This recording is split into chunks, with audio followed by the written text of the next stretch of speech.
Earth debate, Uncut and After Show. I'm your host Nathan Oakley, and if you are new to this channel, or you've not done so already, then be sure to subscribe, hit the bell notification icon and join button if you'd like to become a Nathan Oakley 1980 channel member and keep up to date with the Flat Earth debate.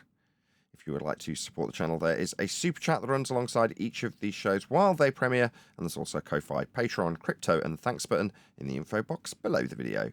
Speaking of Patreons, I'm going to do a quick shout out to all of you who do support me on Patreon. So, a massive shout of thanks and appreciation to On The Level, Thomas van der Zender, Cannabear, Gary Hughes, Measured Flat, Chris Wouters, Mr. Amish, Sensual Goat, Mitch Kennedy, Rod, The Name's Burley, Twad Wazzle, Jason Hornsby, Christoph Fournier, Flat Earth Travolta, JMels24, Unimento, Iron26, Endless, Golden McKiernan, Retro Bill, Level Playing Poem, Michael Kahn, John Kays, Patrick Gunnels, Banter, Mel B. Styles, Hairy Blade, Mobile Max 777, Rob W., Del West Watson, Unbelievable Productions, Blue Ridge Ranger, Abraham Mohammed, Skeptic 936, Life is Short, Texas Mike, Charian Cat, David Wayne Foster, and Dank.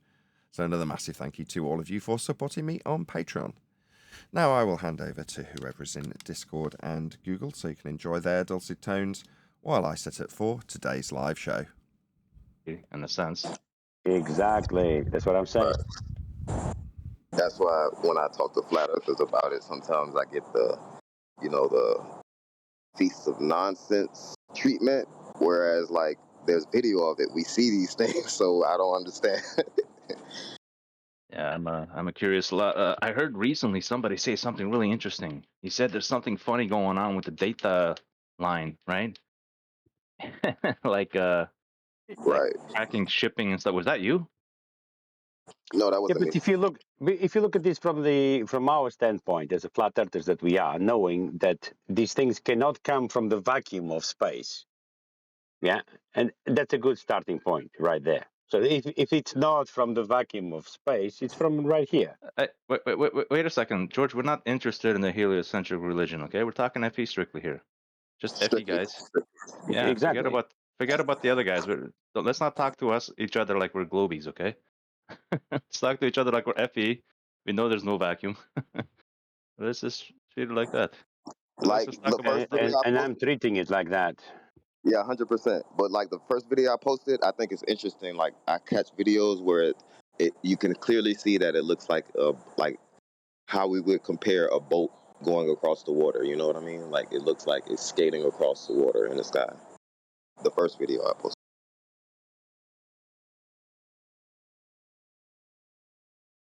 All right, well, I'm in the kitchen making some eggs, so I'm not going to be checking that out now, but thank you for posting it.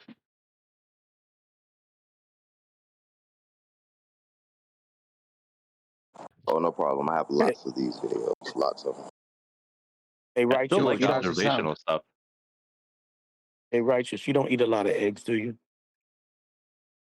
I try to have them Try for not. breakfast just because like they're so vitamin and mineral rich, and Yeah, I but never you know get what tired else?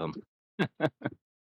But you know that. But you know, I don't know if it's so, if it's like factual, but it has been I don't found want to out hear through it then. If you're nutritionists. gonna say something bad, I don't want to hear it. No. It's just your testosterone, estrogen levels. It can kind of tilter that. Like too many eggs, like the old Rocky drinking 3 eggs, stuff like that. That's not Oh really no, best for men. no, I just Not, have breakfast with it, and it's like a nice light breakfast, and that's pretty good for me. But yeah. Right now I have 2, but I might knock it down to 1. I want to start losing. I want to lose some weight. I might knock it down to 1. Knock down my eating habits a little bit overall, breakfast, lunch, and so forth. You want to lose weight, you say? okay. Easy. Yeah, just put one foot only on the scale, set it to zeros, and then put the second foot. I don't like using the scale. I just like looking at my tummy. If there's something there, it's got to go. Easy. I drink tea until noon. Then I eat. I started drinking tea again. I didn't start. Sometimes I do start with tea, and when you start with tea, you don't feel like eating. You just sip on a tea, and then that tea eventually will build your appetite, and then you have a good breakfast. Yeah, that's another idea. I started going back to tea because I cut off the coffee and all that stuff. I don't know. It's not for me. It never worked for me. So usually when I start the coffee, I have to give it up after a certain time. So I'm off the coffee again. But yeah, observational stuff. I still like the observational stuff, like what you were describing about what you see in the stars at the infrared and so forth. I still like that stuff. And I even like that stuff that was on Nathan's show before with the ranting and stuff like that. All those observations he made. I still liked it. I like stuff like this. Coffee, you said. You're going to need a flat plane for that. To navigate to these countries that produce coffee, yeah, you're going to navigate the sea. You're going to need a flat plane for that. All right. Well, I'm just saying, I still like observational stuff. When people make some interesting observation, I still enjoy that stuff. Oh yeah, we're out on the boat. We try to, well, we don't try to. Like we have this old captain who's been on West Palm Beach for like forever. He lets us go out on his boat. We bring out the sextant. We bring out telescopes at the beach. We bring out cameras at the beach. We do this stuff all the time. Yeah, and I also know somebody locally that has equipment, and he does look at the distance across the lake we have here. I was thinking of hooking up with him and checking it out. Just hanging out. Yeah, Couple of Rich, FA guys. as long as you don't call it observational science, like this glober that we're gonna cover today. All right. Indeed.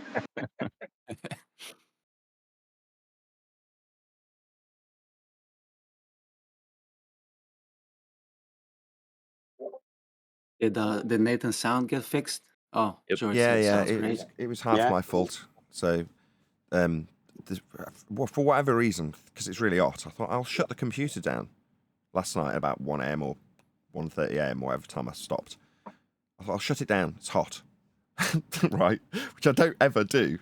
It's like literally the only time I've done this with this computer. Come back to it this morning, press the on button, and the lights start flashing, and all the lights start whizzing, and the fans go, and it doesn't come on.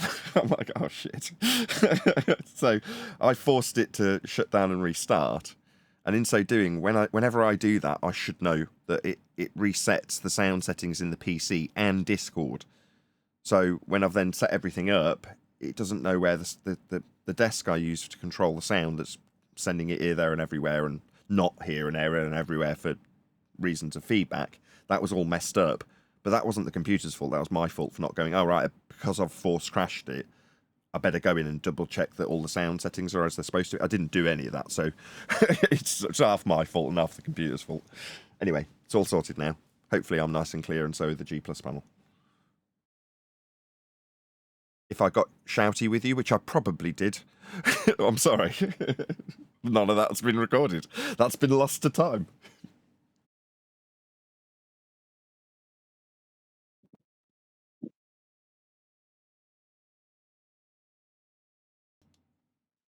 Good afternoon. Who did, Greetings.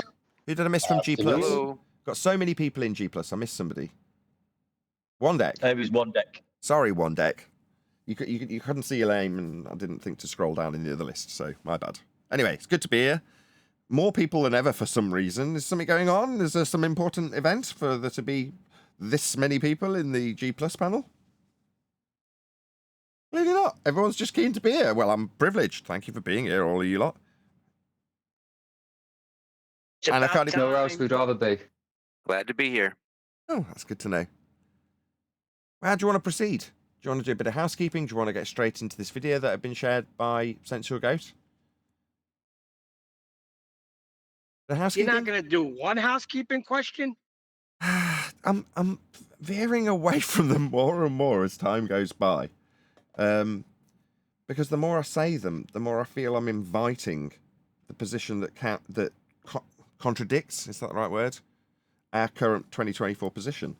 If I'm going to suggest that the people who are listening to this move forward on the front foot, if they're engaging in this discussion, or if they're engaging with us in the discussion for the first time, understand that the Earth is measured flat. Now, if that's our standpoint currently, to start out by asking, for example, for any evidence of a physical geometric sphere edge horizon, formerly known as the curve of the Earth, does that not contradict, yeah, that is the right word, our current 2024 standpoint from your point of view, Neil? How do you feel about it? Yes, Or anybody? Yes, it does. So then what you need to do is you need to formally make an announcement that the housekeeping questions have kept house. And this is where we are now. Okay. Yeah, that's a very good idea. That said, I'm literally going through the fourth of probably 6 drafts of a book that's going to be, or was originally labelled housekeeping. So, given that that's the case, You're it's calling kind of... for the end of an era, Neil. Careful. Yeah, exactly. I didn't want to make such a bold statement, Sensual Goat, but Yeah, kinda. but it is. Yeah, It's not the end of this housekeeping questions. I don't say it's the end. I didn't say that. I just, if anything, they'll continue with a caveat that is to say, moving forward on the front foot, we would suggest that you understand, appreciate, and know Earth is measured flat. However, for any globe believers, it's even hard to say globe believers because we know that that's the truest sense of the word. They have a belief that we are acutely aware of, and we're inviting they present evidence for what we know damn well is a belief. We also know that their belief is rooted in the measurements of a flat Earth. So it kind of almost seems, I don't know if insincere is the right word, but certainly antagonistic when we invite our opponents to present their known beliefs as though they are evidence at all. But weren't they always antagonistic? Well, no, they were originally designed to summarise the points as we have overcome them on the debate show.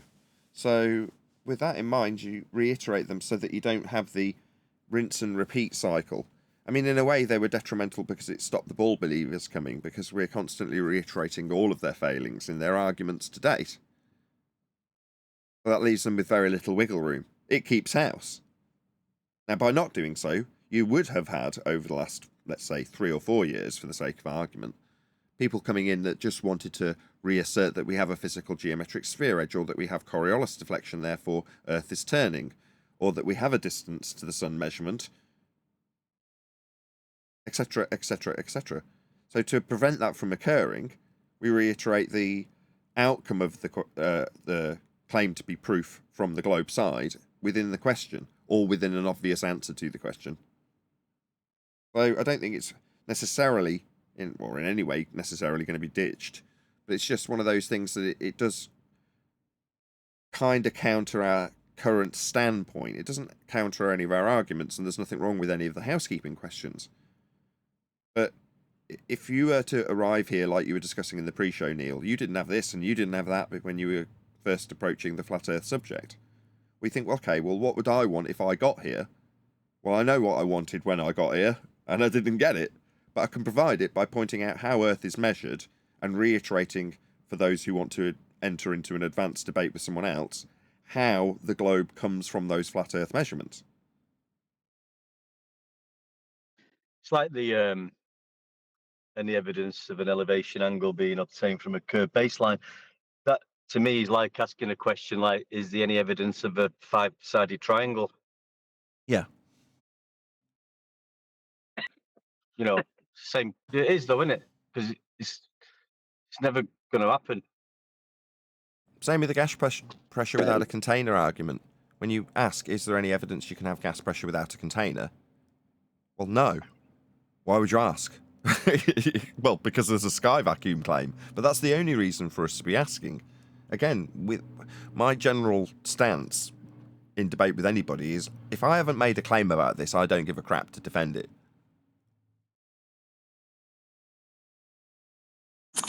Sounds Well, a you're little gonna need a like flat plane for entrapment. the atmospheric Hold on, pressure. George, then D-Rose. Go ahead, George. For the atmospheric pressure, you're gonna need. So they claim 14.7 psi at sea level. So for the atmospheric pressure, they're gonna need a flat plane. To describe the gradiated pressure through altitude, yes. it's described with respect to a flat plane at sea level, yes. What were you going to say, D Rose? No, I was just going to say, Not D Rose. I was gonna say. Oh, all the housekeeping questions are pretty much, like you said, the insincerity and the antagonistic method. It's sort of like, entrapment. It's like luring in the prey with a nice juicy piece of bait, knowing that they're going to react, so that we could just expose all of their nonsensical rhetoric and their lying and everything. So it's an opportunity for conversation, but also it's like an act of entrapment. But I would say productive and constructive entrapment, because we need to let the audience hear the responses and how we rip the shreds consistently with factual,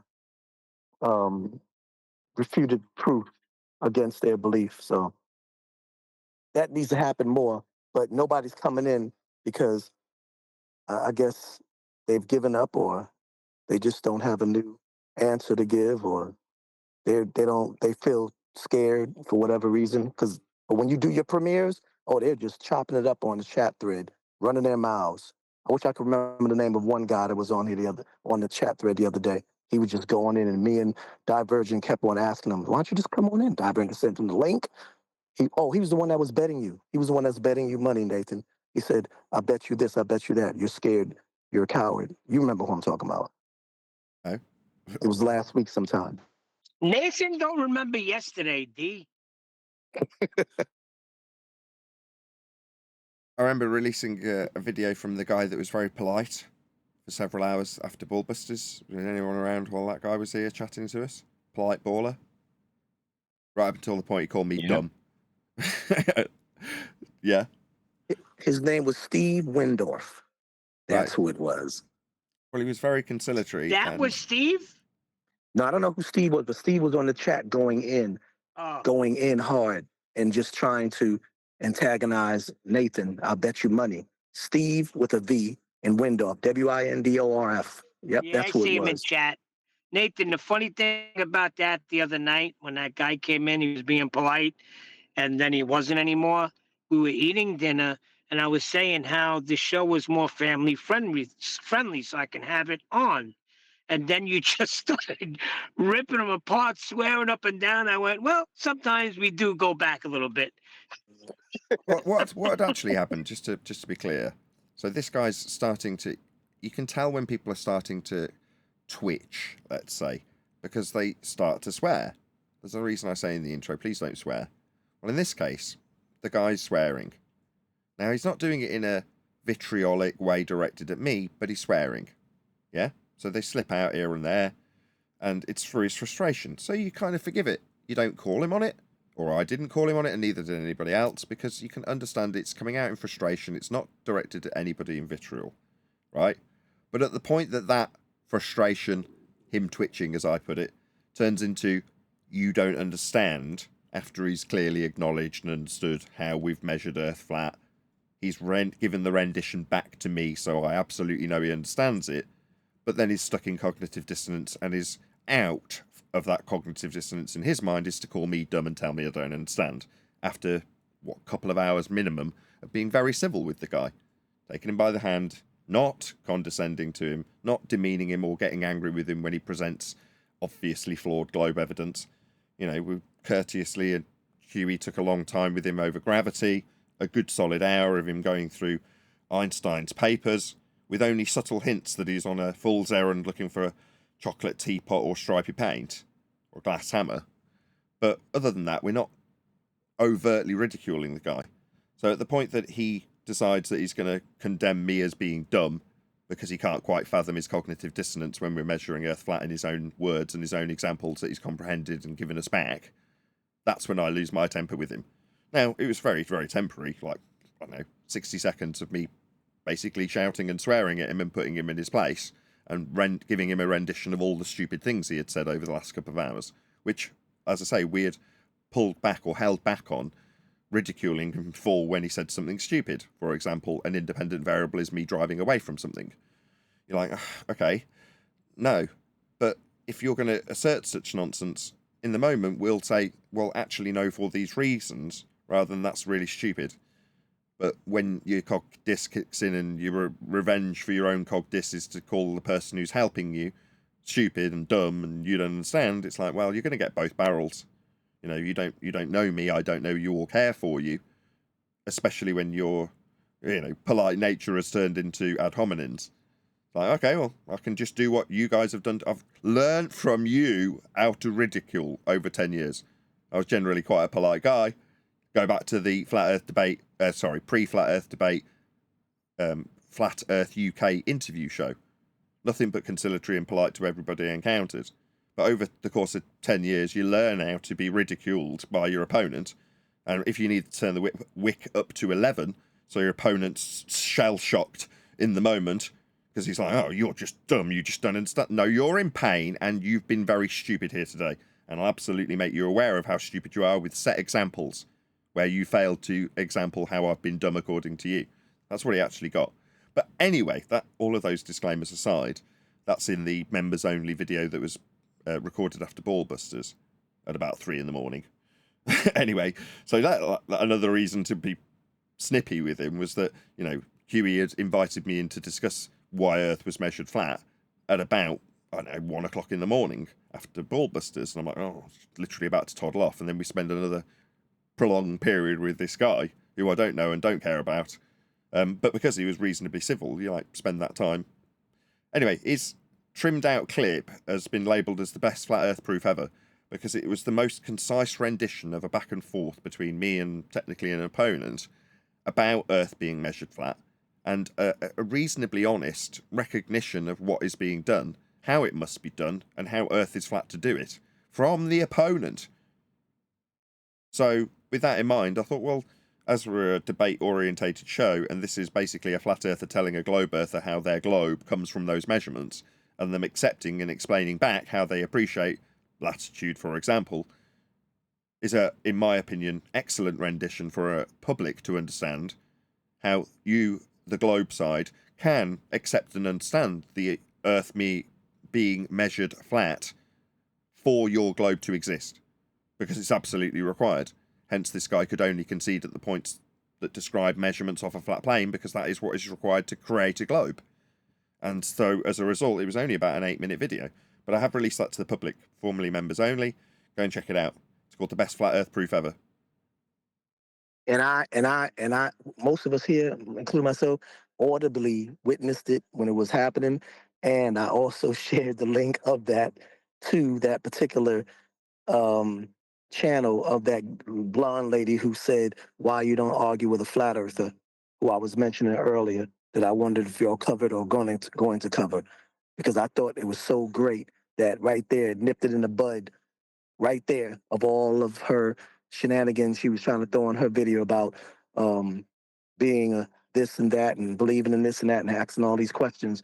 I just said, I just shared that link right there for all the people that was in her thread asking these stupid 2015 questions about sunrise and all this dumb stuff. But also, that was warranted. That was indubitably warranted how you handled him, because you killed him with kindness, as they say, by giving factual, evidentiary proof from his own words, and you reiterated it in the terminology that was more technical with what he was saying, and exposed his stupidity without calling him stupid. And like you said, he reacted like they normally do. They get frustrated like anybody does when they feel the pressure getting hotter and hotter and hotter. They just attack. And it was warranted. It was great. Did you say it was 3:00 in the morning your time, Nathan? Yes. Now, who does that? What I do when QE lands me in the limelight without me necessarily wanting to be. I explained this yesterday. I'd done it to him. So I dropped Simon Dan's video on him and gone, can you react to this? Or what do you think of this? They started reacting. I'm like, this is gold. And just hit the record button, because everything's obviously already set up. And then I published it. And they're like, you recorded this. I'm like, I'm always recording, or I should be considered to always be recording. He's like, oh, okay, fine. And then the same day, that's what happened at 3 in the morning or whatever. So I'm like, oh, okay, maybe this is revenge. There was a great moment in the video, Nathan, where you're trying to give him the definition of an elevation angle. And he's saying, no, I need the definition of ground plane. And I'm thinking to myself, buddy, what do you think it means? Definition of what? He's asking, what do we mean by the ground? Because it's an imaginary plane. I'm like, no, mate, we're navigating the ground. It's the ground. He's like, oh, right, the ground plane. And then Sasha's like, yeah, okay, ground plane. I'm like, yeah, well, let's just define what we're actually measuring, elevation angle. He's like, no, I want a definition of ground plane.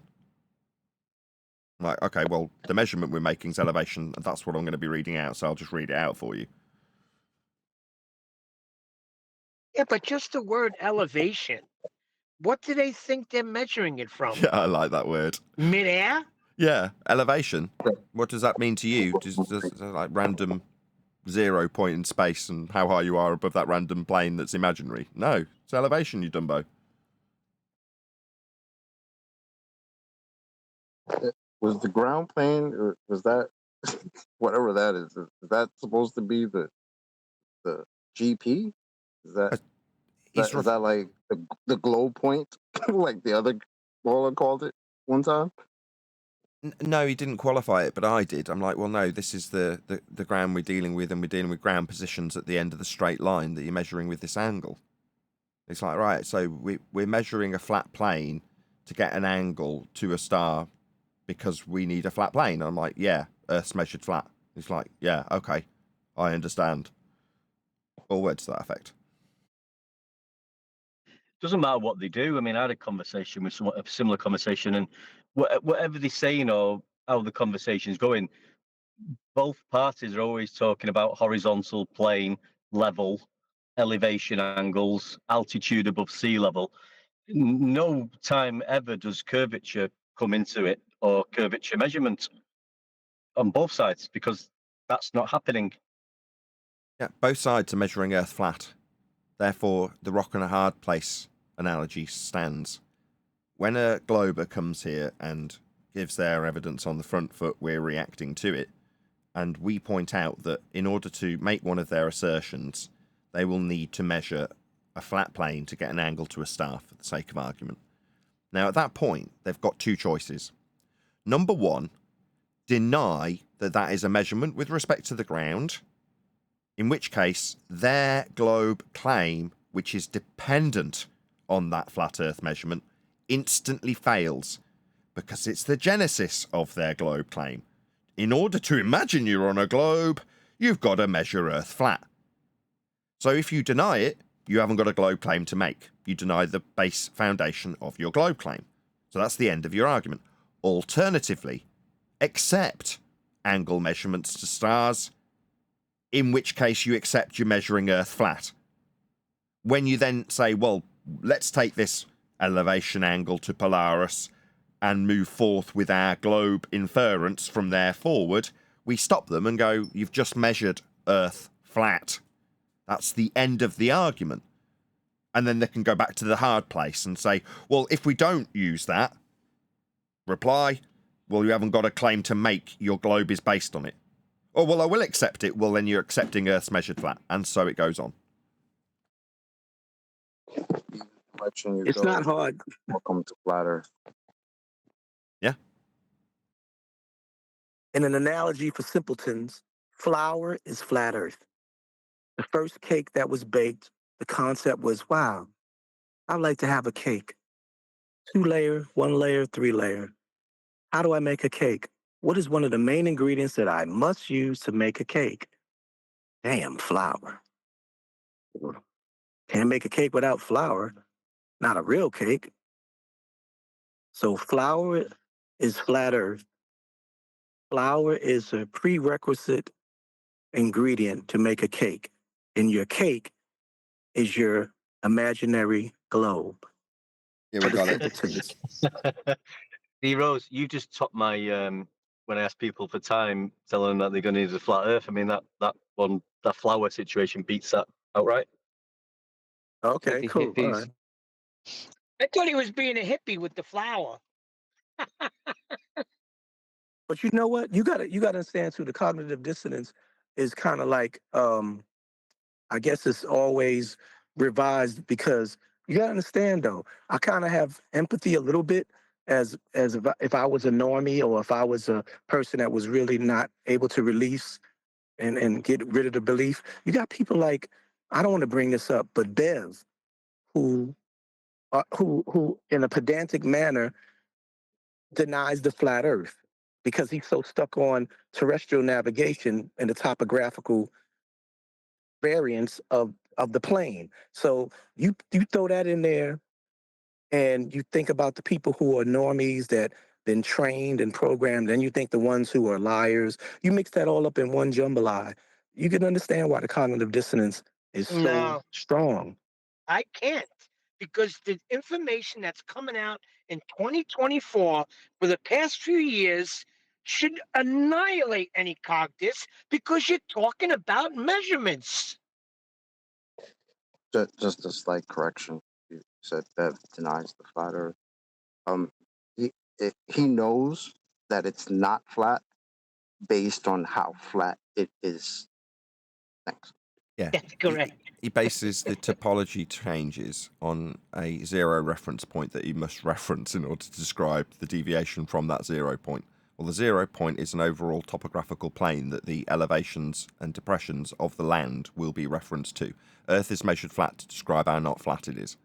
By Bev. Yes, that's correct, Chocolate. Anyway, we've got a video to cover. So this video is called How to Debunk a Conspiracy Theory. And based on the thumbnail, it's heavily leaning into the idea of debunking flat Earth, quote-unquote conspiracy theory, I assume. I've not watched it, but it's been shared by, was it Central Goat?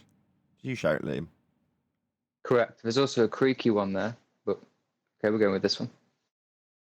Yeah, I picked this one. I mean, no prejudice, but this is what we're covering, so maybe we'll cover creaky tomorrow if it's good. Have you watched this already? I assume you have. Yeah, enough to know that it's relevant for the show. Well, it's starting off with a flat Earth model with balls over a pizza pie. So, I don't know if this can't be relevant. It can only be relevant, it seems. Flat Earth people, the geocentrists, the Bigfoot supporters, they're rejecting operational science and misunderstanding historical science. They split the difference in the wrong place. How can anybody know if we've landed on the moon? The moon landing. We can. We know you haven't. Because, see this area here? Yeah? This is claimed to be a 10 to the minus 17 torr sky vacuum. The black bit. Yeah? That would be an area of volume that gas could fill. Now, intrinsically, the fake actors pretending to be on the moon know this to be the case because they've put containers around their body to keep the gas that they are breathing inside this container. Now, let's pretend for a second that this little eye is the Earth. Now, let's pretend that they're looking back at Earth from the moon surface with its high-pressure gas not dispersing into the 10 to the minus 17 torr black area called space. A sky vacuum. No. You see, based on the narrative of having a sky vacuum to traverse, to land on the moon, to look back at high-pressure gas on Earth, violating a law of nature would violate the second law of thermodynamics. Gas fills space. It's called dispersion. Gas will expand into whatever volume it has available to it. If they were capable of looking back at Earth, then they would be looking back at a rock with no gas pressure on it, because the gas would fill the space. It would have never developed gas pressure. This entire narrative is complete nonsense and a violation of natural law. The second law of thermodynamics. Gas fills space. The sky is not a vacuum. Ergo, you cannot traverse a sky vacuum to land on the moon. It is debunked, as are all claims from a sky vacuum, including but not limited to orbital motion, satellites, trips to Mars, trips to the moon, floating around telescopes, all of those things that are claimed to take place in the sky vacuum. The ISS, all of it, it's all garbage, it's all lies. Every last bit of it. There is no sky vacuum. It stands in direct violation of a law of nature. Gas fills space. Landing is the mother of all conspiracy theories. That's Moon landing is the mother of all conspiracy theories if you understand that it cannot possibly be real and therefore there must have been a conspiracy to create that lie, which it is. You can't go through an empty void space that gas isn't filling to land on a moon that we can't travel to through that area. Go ahead. Wait, so he's trying to debunk the conspiracy theory that people didn't go to the moon? Okay, that's a hell of a statement to say. Well, how can anybody know we went to the moon? That's your argument? That's your argument? So what about the people that believe they went to the moon? They can't know they went to the moon either? That's a hell of a statement coming from that side. It's a little weird. Right, I should do a proper call to action. Indeedy chocolate. So I'm going to post another link to this videographer. Please let this videographer know, which is Creation Ministries International, that at Nathan Oakley 1980 sent me. Please leave them a like, comment, subscribe if you like the other content that they're producing. You may or may not like what they're covering in this video, but it doesn't mean you won't like them as a videographer. So check them out. As I say, there is a link in the live stream chat now. The main reason we do this when there's people obviously in opposition to our position is so that were they to cover us in response, they would do the same. Put a link to at Nathan Oakley 1980, as I am suggesting you, my audience, go to them and help them in the YouTube algorithm. So please do that now if you are watching live. There's almost 70 people watching. Also, please share this show if you haven't done so already. Smash the share button. But more importantly, go and let Creation Ministries International know at Nathan Oakley 1980 sent me with a polite comment that basically indicates that we've responded to their video in the hope that they would put a link to our video if they were to do a response to us. Hopefully that's brought enough time for at least some of you from the live audience to toddle along to this particular videographer and drop them a nice comment. Help them in the YouTube algorithmic love that we are so desperately lacking from our YouTube platform overlords. So please do that. Hopefully that has indeed given people enough time, so I'll carry on. Spilled over into a lot of the other conspiracy theories that we see popping up today. You're what is called a creationist. Isn't creationism sort of a conspiracy? Creationism as in taking from the Bible what it says to have been the case. Okay, why would that be a conspiracy? What a stupid question. Many people believe in Bigfoot. Others think that men didn't land on the moon and... Sorry, other men think that we didn't do something. There should be a standardized evidence with the burden on the person who is the positive claimant. Yeah? Some people believe in Bigfoot. That's fine, because that is the standard and the burden of the person who is believing in Bigfoot to prove. Now, the correct way to phrase this would be, some people believe men landed on the moon. Yeah? That's their burden to prove. Now, when somebody attempts to suggest to me that they've traversed a sky vacuum, I just nod or roll my eyes and look at clouds and say, no. You see, the way the gas is in a nice cyclical motion, contained, at pressure, that wouldn't be possible if the sky was a vacuum. Yeah, it's a violation of a law of nature. Gas fills space, we'd have no gas to breathe. In the creation of the world you think you live in a crazy, nonsensical, heliocentric sky vacuum world, the first gas particle on a globe Earth that doesn't really exist. It's come from flat Earth measurements of the stars. But in the La La Land fantasy that this guy thinks he's living in, where you can travel to the moon, the very first gas particle would have left the ground, because that's where gas is created, and expanded into the sky vacuum, never to return. And so would the second and the third and the fourth, until we had no gas to produce, because there was no cycles being developed. And that would be the end of any notion of ever having gas pressure, because there's nothing for it to press on.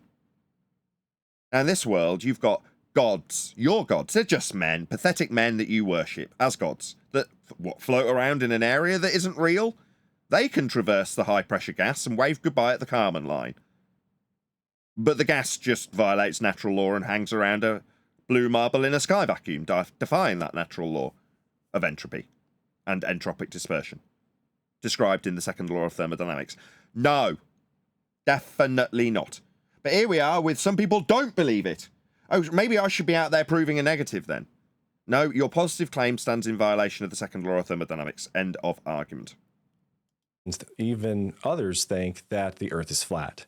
Maybe you've got a friend that's always carrying on about the latest... We don't think it's flat, it's measured flat. ...conspiracy, or perhaps you're wrestling with one. How can any of us know whether a conspiracy is true or false? Right, you're convoluting two different subjects. whether or not something is true or false, as opposed to whether or not there are more than one conspirator in the dissemination of information that could be true or false, are two unconnected and unrelated subjects. Now, there's an automatic misapprehension that the word conspiracy is ultimately linked to falsehood. No, you can conspire to do many different things. But in this scenario, we've got this other word that's strapped on, put it all in brackets, conspiracy theory or conspiracy theorist. This negative connotation that's been invented by, I believe, the CIA to cast aspersions on anybody that opposes their rhetoric they're poisoning the masses with to control them. So if you stand in opposition to propagandized information, you are labelled a conspiracy theorist. A kook. Okay? Well, I don't consider myself anything of the sort. Now, you could say I'm conspiring with everyone on this panel to tell you how Earth is measured flat. How your globe reification, look it up, came from those flat Earth measurements. That's not conspiracy. Dr. Robert Carter, you have spent years analyzing conspiracies and have defined 3 tests that can help anyone draw the right conclusions. And I think that they help tremendously. Conclusions on what? If he studied conspiracies, whether or not there are conspirators, is that the conclusions he's drawing as a conspiracy study? What is it that he draws the conclusions on? Is it because there's a vague, blurry, grey area where these two things are going to get convoluted? I believe so. You're going to unpack those 3 tests, so why don't you... Are they scientific tests? What are we talking? Are we talking scientific validation of hypotheses? Those kinds of tests? Are they hypothesis tests? Let's find out. Start with... Objectivity is completely out the window right now. They've already assumed that it's a conspiracy theory with the poisoning of the well. It's the very first thing they said, equating it to Bigfoot and all that. They're not going to look at the facts whatsoever. Right. I'm sure in their mind they're very open-minded for discussing this at all. With the first, or just tell us what all of them are. Before we hit the 3 tests, I want to explain something very clearly, though. Why? Just tell us what your tests are. A conspiracy, by definition, can only be held by a few people. Okay, so we're talking about how many people are involved, exactly as I just defined, right? Yeah, I'm pretty sure that's what defines conspiracy. So what you're going to do is, out of the gate, actually define it as what it is, in vague, wishy-washy terms, so then you can give your 3 tests that are presumably unrelated and directly connect to things that you've debunked in your mind. I see. Let's see how we get on. See if my prediction comes true. It's not a scientific prediction. We're applying these tests to these alternate ideas. How many people believe it? If millions of people believe something, that might be a mass delusion. Okay, yeah, I've cut him off too soon. But it's not going to be a delusion on basic mathematics. Like, how many people believe something is just how many people believe something. You don't, delusions based on mathematics needs quantification in terms of what you mean by that statement. See, I would say a delusion based on mathematics is gravity. That is to say, it's a geometry, an invented bent space-time in a 4th dimension that doesn't exist in physical reality, only exists in geometry. That's mathematics. That's delusions based on mathematics that I can qualify if I was to use that sentiment and statement. So my 3 tests are, does this idea fit logic? So that whole little preamble could have been summarized by your statement, is it logical? Okay? Does it have logical inconsistencies? Yes. Does it have logic or is it not logical? Okay? The second one is, what about probability? What's probability got to do with anything? I mean, this isn't physics, is it? We're straight out of the realms of reality in terms of what is probable. So what, based on the number of people, we're going to look at the statistical probability of something in terms of its truthfulness. Wow, this is garbage. This is what he's going to do. He's going to use a appeal to consensus fallacy, trying to prove it with mathematics and saying it's illogical that millions of people would be in on the conspiracy. Right, here we go. See if you're right. Is it likely to be true, or are we really wishing for miracles? Look, we don't deal in those terms, and this has been prefaced as being dealing with flat Earth. Well, if you are, then you just need to deal with the measurements of it. That's it. There's nothing more to it. It's not about probability. It's not about looking for miracles. if you're going to suggest that measuring an elevation angle and then using that angle measurement to create a map, that's just factual. That's just as it is. And the third one is, does it match Christian history? So if you're looking and assessing for whether or not you've got a conspiracy, one of the criteria that you test for is, does it match Christian history or not? Why? What if you're dealing with a malfunctioning part at a major manufacturer of cars? Oh, well, this conspiracy needs my step 2. Does this manufacturing process that made the faulty part through cheap inefficiency have anything to do with Christian history? Well, no. Maybe they weren't conspiring to put garbage into these cars. What the hell? This is meaningless. And he opened up saying that Christianity was a conspiracy, so now we're looking at conspiracy history to compare it to this other conspiracy. Wow. Has Christianity taught something for the last 2,000 years? And if it hasn't, it's more than likely this new idea is not true, because people have thought basically everything there is to think about these issues that we're going to be discussing. If it ain't Christianity, it ain't real. That's what he's saying. If it ain't written down in the Bible and if it ain't been taught for the last 2,000 years, well, then it's just not worth paying attention to. By that standard, all modern scientific discoveries are bunk. Unless you've got the cause and effect reasoning and valid systematic hypothesis outcome in the Bible, we don't have computing and quantum mechanics. What are you babbling about? You're just crazy. You're just a nutter. No, he's right, Nathan, because there is no heliocentric system in the Bible. So he debunked his own claim. If you want me to apply his crappy standards to his globe faith, then no, you can do that if you choose. All right, almost 80 people watching. Please share the show if you haven't done so already. Smash the share button. It's like 2 clicks to put it onto your favorite social media platform. Okay, so you said that the first of your tests is logic. And what do you mean by logic? How can that help someone who is struggling with conspiratorial ideas? Whether or not they've got good logic behind them. I mean, the answer's kind of in the question, but we'll see how this guy gets on. Our universe should be understandable. It should be testable. The experiment should be repeatable. So when we have 2 people looking at something, they should come. Oh, brilliant. So now we're in a scientific genre. Oh, this is not going to end well for you, Beardy. Come up with the same answer. But some of the alternate ways of thinking that have come up specifically over the last 10 or 20 years, they fail when you realize that person 1 and person 2 are seeing different things. Right, what the hell does that have to do with putting anything through the scientific method, which is what you just described? Or that, there's a claim that they can see, like the classic example we see right now of the internet is for the flat earth theory. When you're standing on the... Not a theory. So theory is the result of validated systematic experimentation. That's the repeatable aspect. You said repeatable? You'd think you'd know what that meant. It means systematic experimentation in a scientific context. You don't know what you're talking about, Beardy. Yeah?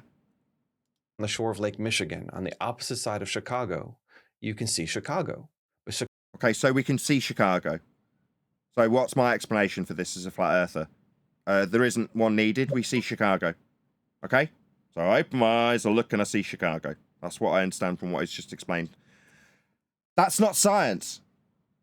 This has absolutely nothing to do with science. You're in a category error. Observing stuff? Oh, right. Was your misapprehension that because in the scientific method we observe natural phenomena, formulate hypothesis, and then endeavour to perform systematic experimentation? Because that includes the word observe at some stage, that this observation is somehow then science? No, definitely not. But you have obviously attempted, with your beard and your glasses, to attempt some validity credence addition to your garbage by suggesting with the word science that anything you have to say has any scientific validity whatsoever. It doesn't. Yeah? Now you're going to get humiliated by a flat earther because you've entered into the realm of science when you use those words. So we're going to rip you a new one, Beardy. We're going to expose you as a fraud. Yeah, masquerading as someone who understands science and the scientific method and how repeatable it must be. Are you now going to talk about repeatedly opening your eyes and looking at Chicago? He's about to tell us all about the non-standard the booming hyena. Because that's not actually Chicago, Nathan. He's going to give us mitigation for what we're seeing, because it's definitely not Chicago when we're seeing Chicago. So, mitigation for what? We don't have to mitigate for anything. What are we mitigating for? He's not explained anything yet. He said we see Chicago. What needs mitigating for? Am I missing something?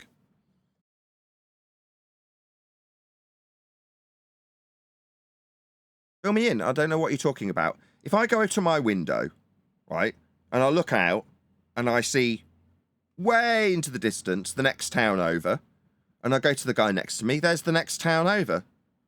See the little clock? Just could almost make out the time on that clock.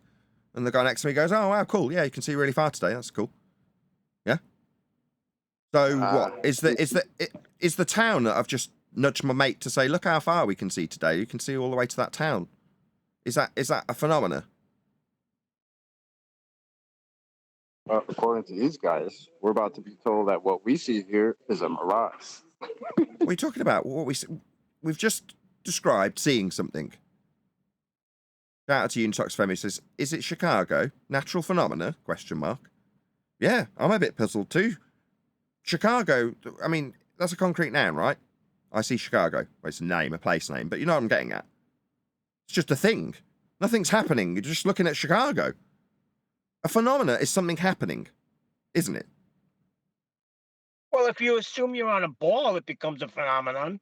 No, just seeing something is not a phenomena. Something occurring, something happening is a phenomena. Yeah. He's about to tell us what's happening. He's about to tell us that what we're seeing is that actually what we're seeing. Let it play. Go ahead. Listen to it. Now I'm really confused. He's told us we can see Chicago. I'm willing to accept we can see Chicago in this hypothetical example that he's giving us. Okay, so I'm looking at Chicago. Now you're telling me he's about to tell me we're not seeing Chicago.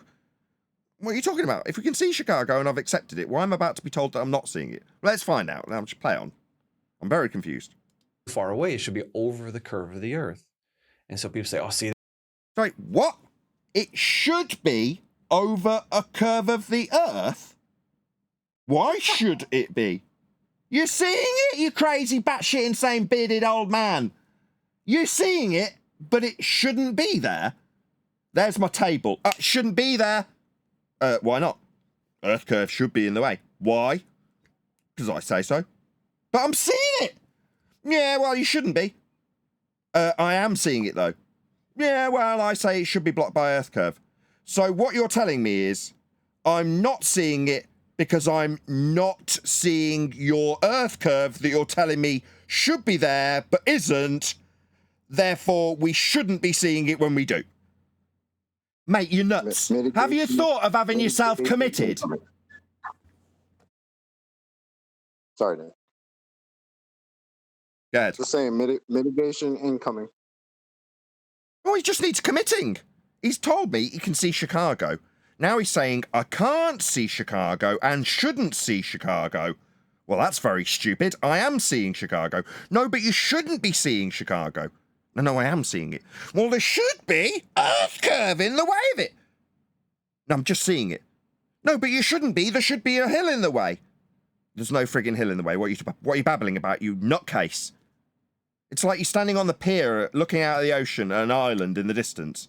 Oh, what a beautiful day. And this nutcase comes up to you and goes, you shouldn't see that island. It shouldn't be there. What? Whoa, crazy old man. Why not? I'm looking at it. What are you babbling about? Well, there should be a hill in the way. But there isn't. So you shouldn't be seeing it. Bugger off to the nut house, you stupid old man. What are you doing? Don't ruin my day telling me I shouldn't see things I can see. Are you nuts? Yeah, Globers, that's how you sound.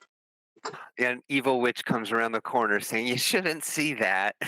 You shouldn't be seeing this. We should be seeing hills. Yeah, go back to the mental house, mate. You're bonkers.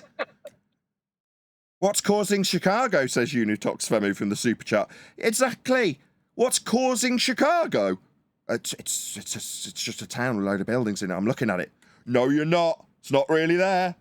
You should be seeing the hill I imagine should be there, but isn't, and I can't see it, and it isn't blocking anything. But because it's not blocking anything, and I say it should be there, Chicago's not there. Hello, police. There's a nutter here at this speech. She's telling me I'm not seeing things I'm seeing. Can you just come and cart him away? Shout out to Shatner's Bassoon. You guys don't understand science. No, we do. This bearded idiot doesn't understand science. Yeah, he thinks that having repeatable observations, opening your eyes and then closing them and then opening them again, science! I've repeatedly watched something. This guy resembles Faulkner fraudulent intellect, says D. Rose. I don't know about that. We don't know this guy. We just know what he said thus far. That the Earth must be flat, or else you shouldn't be able to see Chicago. You are seeing Chicago! Is he nuts? Earth's flat because, well, if it weren't, you wouldn't be able to see Chicago. We can see it. No, but I just told you we shouldn't see it. And there should be an Earth curve in the way, so we're not really seeing it. It's not really there. We are seeing it. This man is nuts. By the way, that's how you all sound to us now, you bonkers, idiot globe believers, telling us that things we see with our own bleeding eyes shouldn't be there. Oh, likewise, if you're a flat earther listening and you use this term, we see too far. No, we don't. You utter fools. Yeah, like I'm telling this guy, what, it shouldn't be there, I'm looking at it. Well, Earth must be flat if we shouldn't not see it when it is there but isn't there because Earth curve should be but isn't in the way. Obviously. Nino, nuthouse alert. Chicago. But what they fail to realize is that you can only see it in the springtime. When we're looking at it. So we're looking at it, but we can only see it when we see it, and the rest of the time it's not there. So when you're looking at it, it isn't really there.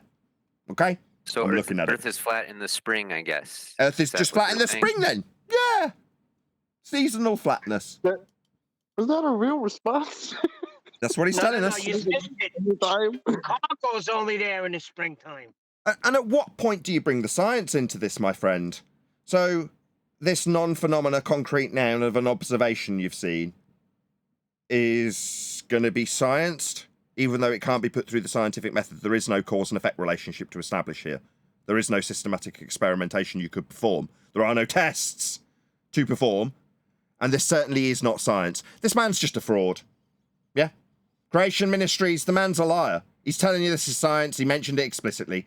Told you about repeatability. And now he's talking about observing things. He's just a fraud. He's not using science. Scamming you. Lying to you. Making himself sound intellectual. Not on clear days in the winter, the fall, the spring, but someone in a... So on not clear days, we don't get to see it.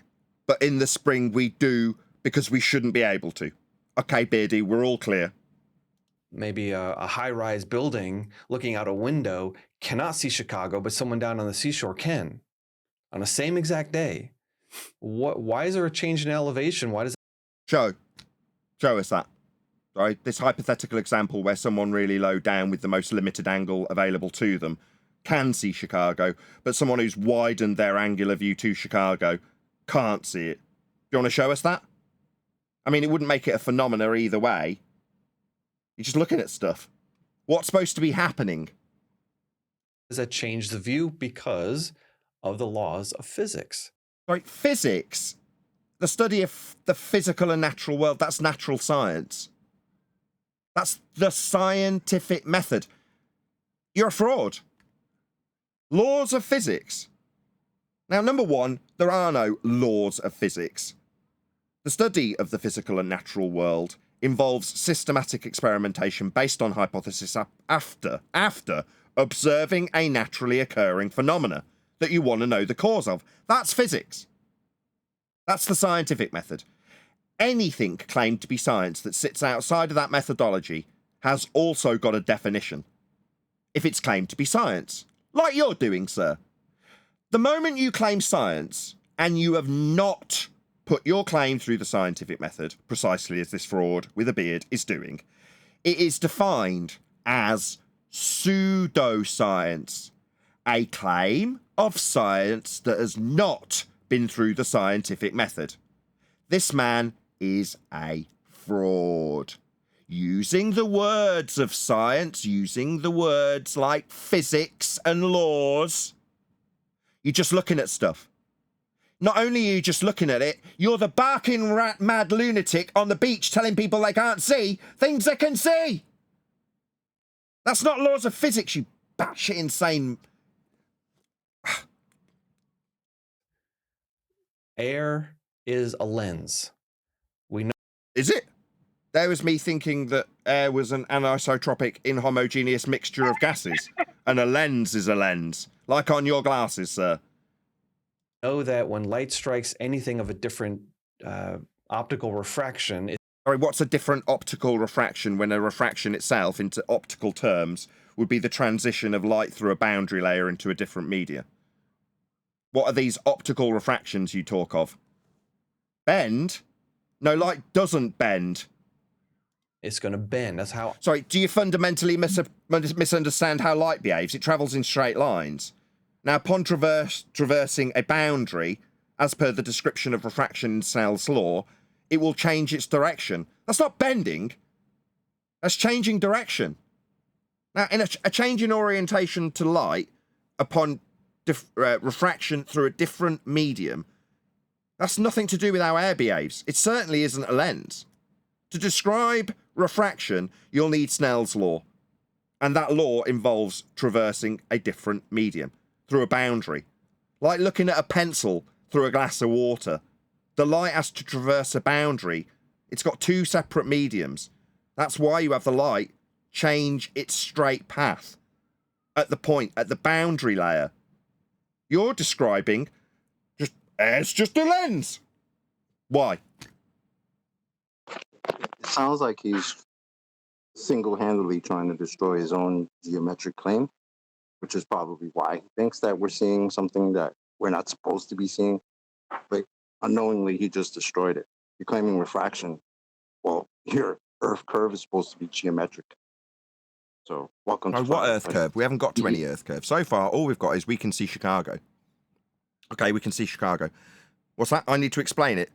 Okay, I've got eyeballs. That's it.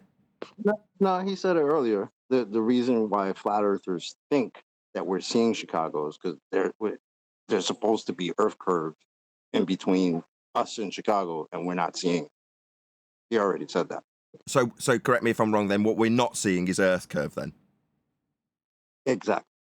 Okay, but that means that he needs to tell me that I'm not really seeing Chicago. No, he's in the middle of giving you mitigation as to why you're seeing what you're seeing, which looks like Chicago, but it's not really Chicago. You know what I mean? I see. Shout out to Original D-Rose. He says, I did say he resembled Faulkner. Fraud intellect. So he's claiming then that Go ahead. optical phenomena is occurring at an optical location. I don't know what he's claiming. This is work. The light hits. Sorry, in this guy's nutty mind, when a man wearing glasses comes up to you at the beachfront because you're looking at an island he says isn't really there, he's going to tell you that your air that goes in and out of your lungs is the same as the glass in his glasses. No, mate. No, let's just give you a base level education in states of matter. Your glasses are solid. Yeah, that means there are intermolecular bonds in the solid glass. Now, air is unbonded, mostly empty space with gas moving in between the gaps of the empty space. Now, do you see how those two things are completely different? Because you've just told this man, because you're a fraud and you're hijacking the terminologies of physics and science to bullshit people about not seeing things they do see, because air is the same as your solid glass spectacles. No. Just no. Somebody lock him in the nut house. It's the eyeglasses, and because of the way they're shaped, Sorry, air has a shape, does it? So the anisotropic, inhomogeneous, unbonded gases are now taking a shape. No, sir. Air, that's a mixture of gases, has no inherent shape. Now, if you're going to infer any sort of shape for gases, then they take the shape of their containment. But you think they behave like spectacles, do you? When you're explaining why we don't see something we're seeing with our own bleeding eyes. These people are frauds. I hope the general public starts to wake up and realise what complete scumbaggery and shithousery they've got to actually perform in order to make you believe that there's an Earth curve that you're not seeing, but is really there because air behaves like glasses. Okay, we're just not seeing your Earth curve, mate. You don't need to explain to me why I see something I see with the lens of my eye that's giving me the ability to see it, or the lens of your glasses that's correcting the lens of your eye because of your insufficient eyesight. And then say that when I just see something, I can just see it. No, it's because we need to take into account how the air, which is definitely not glasses or lenses and eyeballs, behaves. What a fraud. What a complete fraud. Another shout out. Shout out to D-Rose. You thought I meant the Faulkner resemblance was based on his white beard and receding hairline. No, it's what he spews. I made absolutely no assumptions, and I can't even picture what Danny Faulkner looks like. So, no, not really. And don't knock people with a receding hairline. A couple more years, I'll be completely bald, mate, so don't knock it. It bends in a specific way and changes what I'm seeing. Well, air is a lens also. Only. Why? So, got some scientific evidence for it, perhaps, to back that garbage? When there's a cold layer of air on the surface of the lake. Right. Air is inhomogeneous and anisotropic. It's not forming layers. Are you an idiot? Do you think we've got layers of gas? Well, here's the oxygen layer, and here's the nitrogen layer, and... Are you nuts? No, it's all mixed up. There are no layers. It's not forming sheets. Yeah, that's how bonded solids behave, like a layer of glass between you and what you're looking at. That's a layer. Yeah, a bonded solid can do that. An unbonded anisotropic inhomogeneous gas cannot! You stupid man! Why are you bullshitting this audience? It's despicable. Go ahead, whoever that was. It's kind of like it's kind of like he foreshadowed this, right? Because wasn't he talking about earlier? He was saying something about a delusion caused by math. Well, what you're listening to is exactly that. Because of some math equation, this guy thinks the city that he can see is not actually there. And he's talking for I don't know how many minutes to tell you why what you're seeing is not what you're seeing. All because of math that he believes puts him on a spinning water ball. This is how you guys sound. This is ridiculous. Yeah. Please understand it in 2024. Where has he got the idea that should be but isn't a physical geometric sphere-edge horizon formerly known as the curve of the Earth blocking his view of something he can see? Well, it's the begging the question, proof of nothing, perspective hijacking Earth curve calculator. But this bearded guy, nutter, ranting about garbage and not seeing things when you can see them and why you shouldn't see them, but something that you can't see is blocking them, but you can really see them because air is a lens. This is bonkers. It's come from maths. The very thing he projected in terms of his conspiracy. Yeah? These people who claim they assess conspiracy have a complete inability to look inwards on the garbage that they spew. Well, these other people must be in a conspiracy. Where have you got this mathematical idea that there's a hill blocking your view of something you can see? Well, it's maths. It's Earth curve maths. The main point in this, right, this guy's religious belief in a hill that he can't see getting in the way of stuff you can, is based on our value derivation measured on a flat Earth. So if you want to get into the mathematical delusion that your conspiracy by your standards is applied to you and your globe religion, then you'd look at the origins of the maths you're about to get into when you tell us about hills that we can't see getting in the way of stuff we definitely can and needs no explanation. And that would be the R value that's measured on a flat plane. That's the cornerstone of this mathematical assertion that a hill isn't even getting in the way, but should be, and we'll explain why it isn't. And the sun is shining Just and it's quickly, warmer Nathan. above. Yes. Just say that this is a channel that grandparents are more likely to visit. So if my grandparents are on YouTube looking for information, this is a channel they're more likely to get information from rather than someone like Johnny Harris or Simon Dan. Their instinct knows to avoid those types.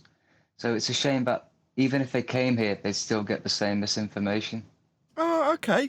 Well, I don't mind speaking to the older generation if they're tuning into this guy to get their information.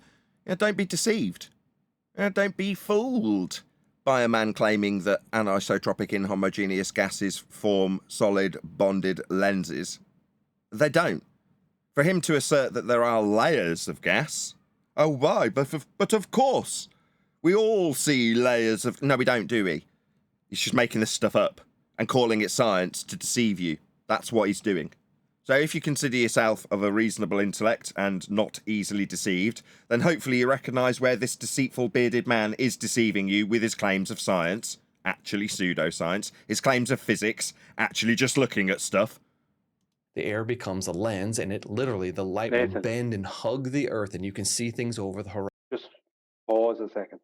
Go ahead. You almost, sorry, I tried to get you before you press play. You almost got it right earlier.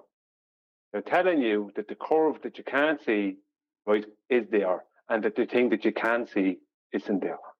It's the biggest gaslight in the history of humankind. Absolutely, it's gaslighting. Why didn't I think of labelling it this? The lights aren't on. But they're burning. I turned them off when I left. They're not on. But they're on. They're on. You're not seeing the lights. Do I need to explain? Right. The air in the hallway is an anisotropic inhomogeneous mixture of gases. It forms lenses and refracts the light away from the position where there would be a burning lamp, but there isn't.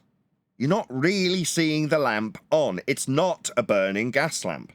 Do you understand? But I'm looking at a lamp. Oh, you're just so stupid. Why is it that when I try and explain the refraction of light around the gas lamp, you keep telling me you're just seeing it? You're just stupid. Let me explain. Again. Light refracting around the gas lamp. It's not really on. Do you understand? You're all being gaslit by guys like Beardy here. Yeah? Why is he doing it? Well, he doesn't even know. Stunning Kruger. He thinks he's doing a good job. He thinks he's being an intellectual. He thinks he's using science. Right?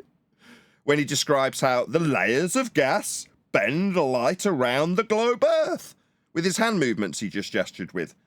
No, you see, Brian here is our subject matter expert when it comes to the bending of the R-based sphere in your mathematics of terrestrial refraction at 7/6 of a radius value in standard form. Oh, there's that radius value you'll need a flat Earth to measure. There'll be a mathematical derivation of the R value you'll need to measure on a flat Earth called terrestrial refraction. And notice you just called it refraction. Yeah, no, that would be Snell's law, as I humiliated with you fraud. Meanwhile, what you're describing when you gesture like traversing layers of inhomogeneous gas around a bend, that would be terrestrial refraction. Are you writing this down, fraudster? Maybe you can better your fraud attempts by understanding how we unbend a radial value at 7/6 in standard form, and that is very specifically terrestrial refraction, as you just described. Now, all your garbage that you just lied about, you made up, because you won't be citing that. We'd have the best of the best, the people who actually put these calculations out, people who literally make the calculations, people like Mick West. And when we ask him, where does the terrestrial refraction reference? And he says, well, it's 7/6 of a radius. Click here. There's a hyperlink to all sorts of references to refraction that make no mention of a radial base 7/6R in standard form called terrestrial refraction, because they are utterly unconnected. You'd have to be a liar and a fraud like you and Mick West to make this garbage up when describing light bending around a sphere. In atmosphere, sphere-shaped air without containment. That's what frauds do, though, ladies and gentlemen. They'll make you think it's science while they're doing it.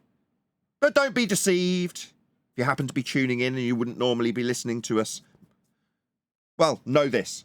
This man has absolutely no evidence for his layers of gas that form lenses, and he's hijacking a description of Snell's law that would require a boundary layer and 2 different mediums in order to make light change its straight path.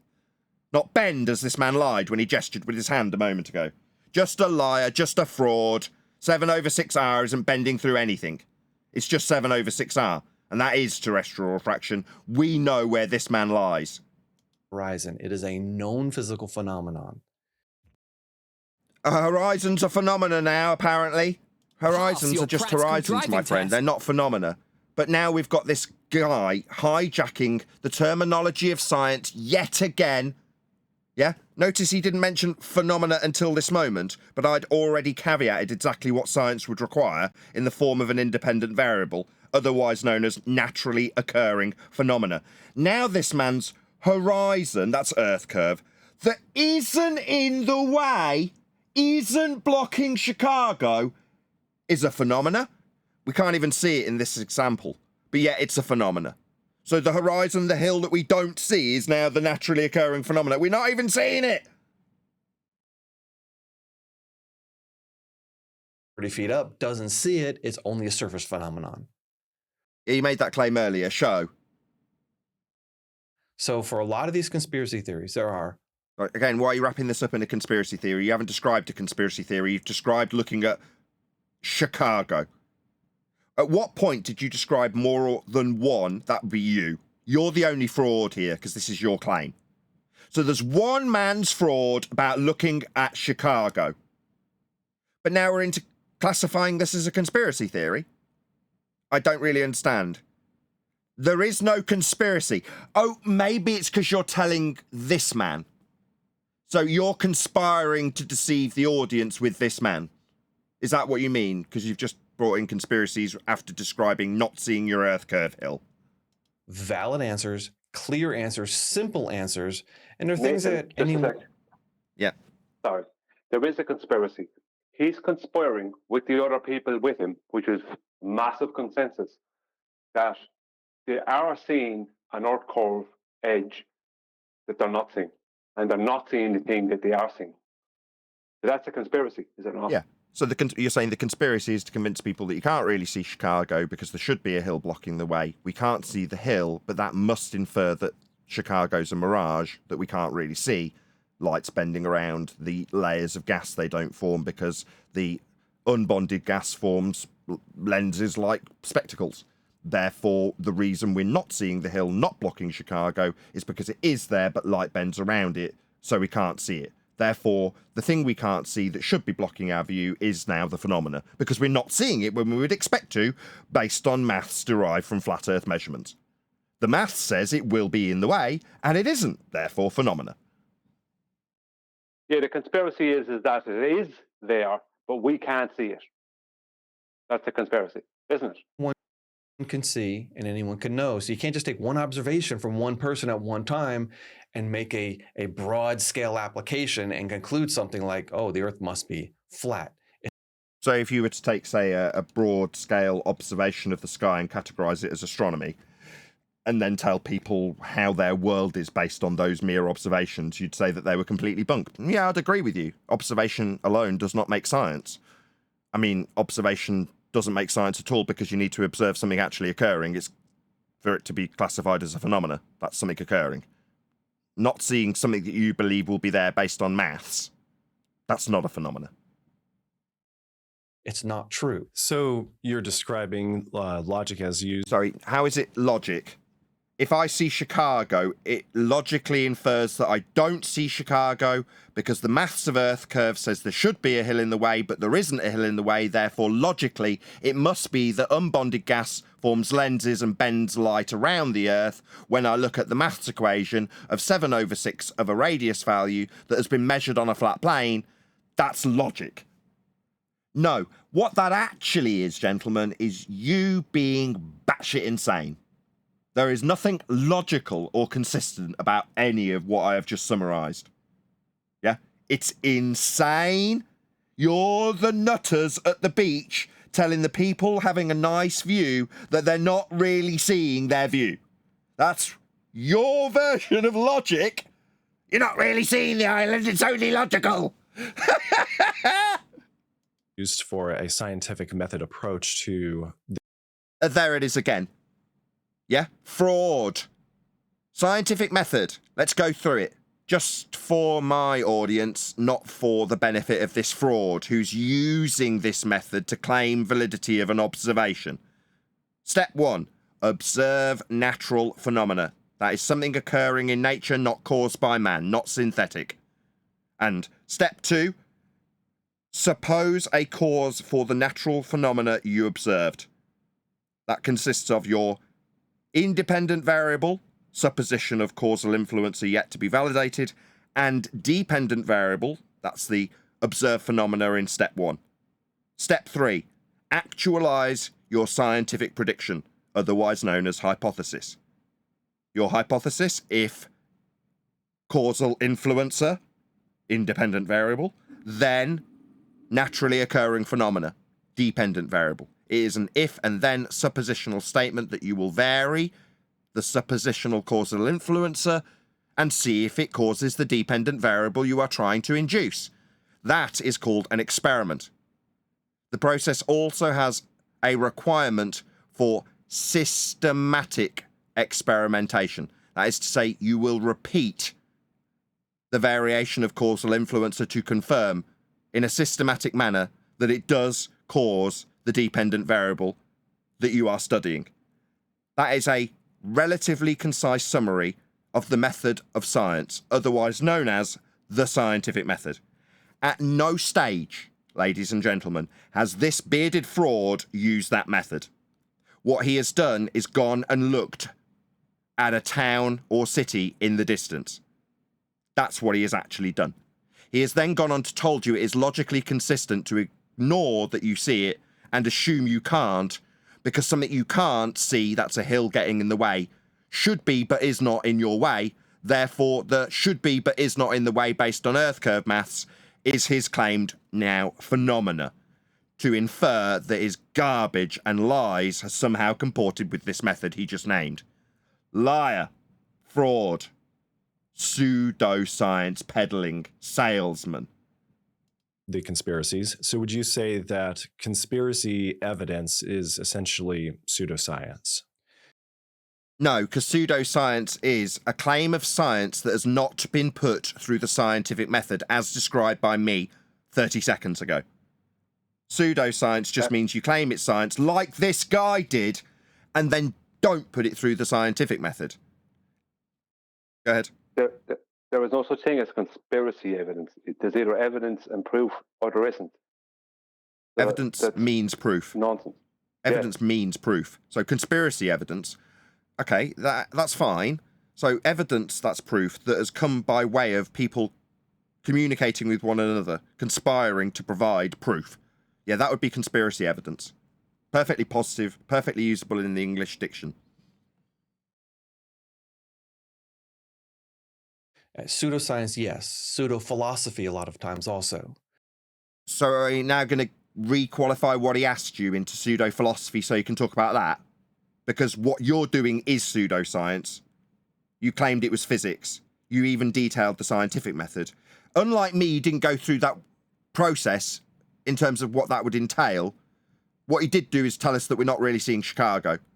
And apparently a non-hill that's not in the way is a phenomena. That's what you've told us.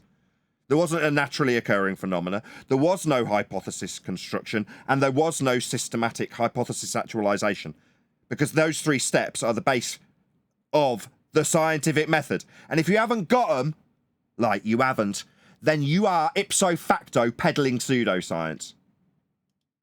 There is operational science. This is observable. Right? No, there's only one science. Right? Operational science is just some garbage you've made up. There's physics. That's the study of the physical and natural world, otherwise known as natural science. Natural science is the scientific method. That is the method of science. That is the essence of physics. That is science. Doing that method, and everything that doesn't do that method is pseudoscience. He's now going to go on about observable, testable, all the things that I describe without going into any detail or correlating those things with what he just described when you look at Chicago. He won't do that. Observable, testable, repeatable experiments we can do today. And this type of thinking goes all the way back. I mean, Sir Francis Bacon was the person who really codified this thinking. That's hundreds of years ago. Why are you talking about it? Oh, I know. So you can steal valor from it. Imply that you have somehow comported with this methodology? No, Beardy, you definitely haven't. I'm exposing you as a fraud by telling the audience how that method would be performed. And you haven't got even the first step. You don't even have a naturally occurring phenomena. Seeing Chicago isn't something happening. It's just seeing Chicago. But then in modern times, people have tried to split the difference between what you can know today and what you might want to guess about the. Have they now? Who cares? The method of science is empirical. It can only have proof as the outcome. It's built into the hypothesis. You can only have A cause B. That's an affirmation of your alternative hypothesis. Or A not cause B. That's an affirmation or confirmation of your null hypothesis, otherwise known as zero difference result. Only one outcome can be true upon formulating and exercising this method. At the end of the process, either you will cause the effect you are studying when you vary your independent variable, that's suppositional causal influencer, or you will not. So if you do not, A does not cause B. Tick, validated, zero difference result confirmed. It will never be the alternative hypothesis. If A does not cause B, you will never come back and find that it does. It would violate the law of non-contradiction to do so. Ergo, the method itself has empiricism built in. This guy is now going to use the la-la land deviation from the empiricism offered by physics and science because he's going to try and stereotype and categorize an observation as conspiracy. Past. So operational science and historical science. Those two phrases are just something you made up because we just have physics and the scientific method. And pseudoscience pretender clowns that say they have those things when they don't adhere to the method. That would be you, sir. As far as I know, they trace back to Norman Geisler in the 1980s, but the thoughts can at least go back to the 1930s. So we're talking about. So we're talking about where the idea of science comes from rather than where your Chicago observation that you claim is a conspiracy theory. Yeah, where that would fit into this method. Nobody asked you for a history of the scientific method, and you don't need one. As an audience member, do you feel that my dissemination of how you go through the method, observe natural phenomena, formulate a hypothesis, and then actualize it, did that need a history lesson? Did you need to know about bacon? No. Now, if I'm to asserting that I've got this credence and validity to my assertion that Earth is flat, then I will be called as being in a category area the same as this man. It's not a cause and effect relationship. But I understand the method that I'm not trying to steal the valor from. This man thinks you need a history lesson, but that's what charlatans do. Oh yeah, I've got an absolutely fantastic car on the forecourt. It's a Ford. Oh really? What's the interior like? Well, Fords started very long ago with the Model T. Let me tell you all about the history. Or could I just see the interior and check the engine? No. Let me tell you about that interior and how it came to pass through the history of production lines. And this seems dodgy. I'd rather just look at the interior. No. I'm going to lend the credence of having a car till I get a deposit out of you and take you on a merry dance of history of Ford cars. Hopefully you won't notice. Mate, you just need to tell us how you got this science in your observation that isn't science. But you won't notice if you're an audience member if you get a little history lesson about how Francis Bacon came up with the method he's not using. You won't notice he's not using it. About nearly 100 years of people splitting the difference between operational and historical. I suspect that an enterprising historian could probably bullshit about science and how it's deviated into something that I'm not using and will be hijacking and stealing all the valor and credence of when I haven't used it, making me demonstrable pseudoscience. If I was going to do that, I'd probably talk about the difference between operational and history-based science that simply don't exist. You know, we've got the actual scientific method, which I described earlier in a vague term that I didn't actually describe in any detail to give you an idea of how my non-claim of an observation that isn't a phenomenon would sit inside that method. But now let's waffle on about the differences between historical and operational sciences, something I've just made up. Maybe we can consider and ponder how they are different, because that's very pertinent and very relevant when I've just given you a description of something that has absolutely nothing to do with this. Probably trace that line of thought before that. So we're going back a long way of trying to tease this apart. In fact, even famous evolutionists like E.O. Wilson and Ernst Mayr, they made distinctions between what we can know, and in fact, they called evolution a historical science. Oh, wow. So I called it perfectly then. Now, I'm not going to tolerate this crap anymore. I'm done with you. I can't stand frauds, sir. People who are alluding to the idea that they've got some scientific validity or justification to talk about the subject in a vague way or in a historical way, when it's merely a method of empirically validating cause and effect for natural phenomena. It is advanced humanity, sir. That's what science actually does. It benefits us. What are you doing with this method that could be benefiting humanity? Oh, you're just stealing credence and valour from it? What a disgrace. Please let Creation Ministries International know, at Nathan Oakley 1980 sent me with a polite comment indicating that we have responded to the fraud this man had on his show as a guest. This pseudo-scientist pretender clown attempting to delude and deceive the older generations of our fantastic flat earth that we measure flat in order for him to lie about 7/6R being something to do with lensing in light and air, when it's actually 7/6 of a radial value when defined as terrestrial refraction. Man's just a fraud. We're surrounded by frauds, and they project their fraud and how they perpetrate it onto the very people that they're defrauding. Outrageous. Please leave them a comment. There's a link to the videographer let them know in the comments of their video at Nathan Oakley 1980 sent me. If, for whatever reason, the videographer was inclined to get in touch or make a video response, we would hope that they would put a link to our video and say, oh no, him detailing the history of science was basically him giving us the actual cause and effect reasoning and scientific methodology for an observation of Chicago. And maybe he will defend this fraud's position that he's had put to him, because this guy, the host, you didn't recognise any of the fraud, sir. Yeah? That makes you a victim of this charlatan.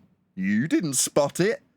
You asked him about pseudoscience, but you didn't really understand the question you were asking, otherwise you'd have spotted it in what he was saying and pointed it out. Now, I can only make that assumption based on him being your guest after this limited coverage of the video. So maybe, I doubt it highly, you exposed this gentleman as a fraud that didn't adhere to the method he vaguely outlined to you, and exposed the pseudoscience within his claim of a non-hill that we can't see that means we're not really seeing Chicago when we look at it. Anyway, hopefully that's given enough people in my audience the time to go over. My viewing figures are going all over the place. 100, then 70, now 82. Man, viewing figures are weird. Anyway, please let him know. Hopefully there's a reasonable chunk, maybe 100 people in the live audience that can actually toddle along to this particular videographer and let him know that we covered their video. Any last comments before I take it off screen and move on in disgust? I was just gonna say it would have been nice if maybe the host would have said something like, "Well, thank you for the nice history lesson in science. Going back to whether the Earth is a globe or flat, that's not actually a scientific question. So can we go back to that?" But thanks for the science lesson, though. Yeah, thank you for the science history. Aside from the category error in regards to this subject of an observation of Chicago, I mean, in other words, hand wave the complete nonsense, non sequitur and category error that is offered up. I doubt it, Chocolate. He's wandering into QE's region now, so QE might feel inclined to pick up where you left off in the future. Maybe. Any other comments? Did he get a scientific topic confused with a geometrical? I couldn't make a word of that out. One more time. creation was a conspiracy. Yeah, like going that way. But like the 4 lane, whatever, the boulevard on. He was going down. Is just Bill hot micing, or is he trying to get a word in? Because I can't understand that. Your mic's a train wreck, just Bill. I can't understand what you're saying if you are trying to get a word in. Is he hot micing? If so, can someone mute him? If not, I can't. We'll have to figure out what's going on with your mic in the after show, just Bill, because I couldn't understand a word of that. Did anybody else understand what just Bill said and can translate through a better line? He was talking to someone, by the sounds of things. Oh, he's just hot micing. Okay, fair enough. No. Can anybody translate what he said if he was trying to say something? If not, I'm going to ask people to stay tuned for the after show. He said, no. Okay, cool. Right, with that, I'm going to say if you are watching this on either Nathan Oakley 1980 or Nathan Oakley Premiering streams, then stay tuned as there will be an after show to follow.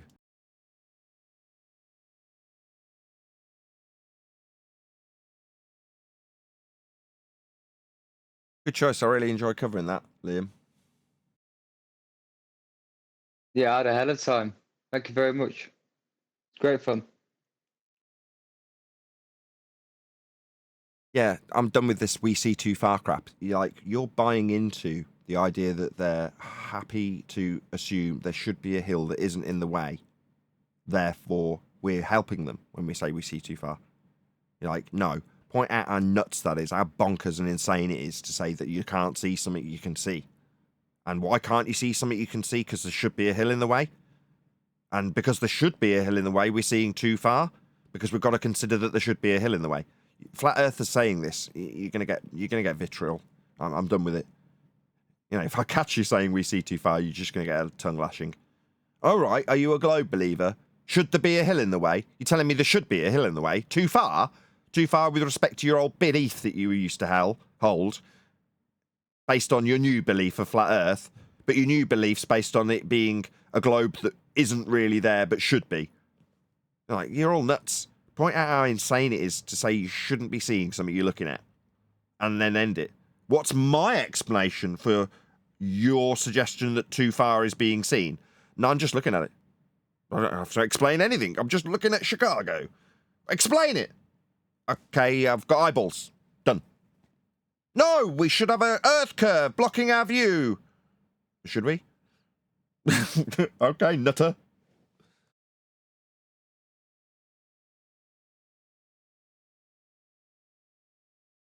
We are seeing further than the curvature of the Earth would allow. No, we see what we see. What curvature of what? What curvature?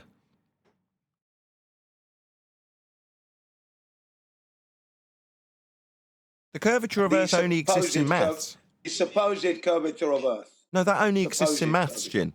The supposed curvature of Earth curve in Earth curve maths fails. Imaginary Earth curve. Yeah, the Earth curve maths fails. That's what the assertion actually is. Not we're seeing too far, we're seeing. We can just see. But what's that? Earth curve maths says we shouldn't be able to see at this distance. I don't give a crap what Earth curve maths says. I'm not a baller. So you justifying it by saying, well, we're seeing further than the Earth curve should allow us to see. What Earth curve? Well, this mathematic, yeah, that's not the we're not living in those maths. We're just apologising for our opponents when we say this stuff. There's already an appropriate we see too far argument, and it's called the Black Swan. Yeah. If you're going to annihilate it, at least annihilate it properly with demonstrable, measurable distances to their claimed geometric physical sphere edge obstruction called Earth curve. But from that point, that's it. It should be all over. But for the crying, you don't need to keep telling people that we're seeing beyond a limitation that we don't have. If you see something, that means that you see something. Doesn't matter. You know, you don't need to explain anything. No, if you see something, you have to say something. That was the new motto.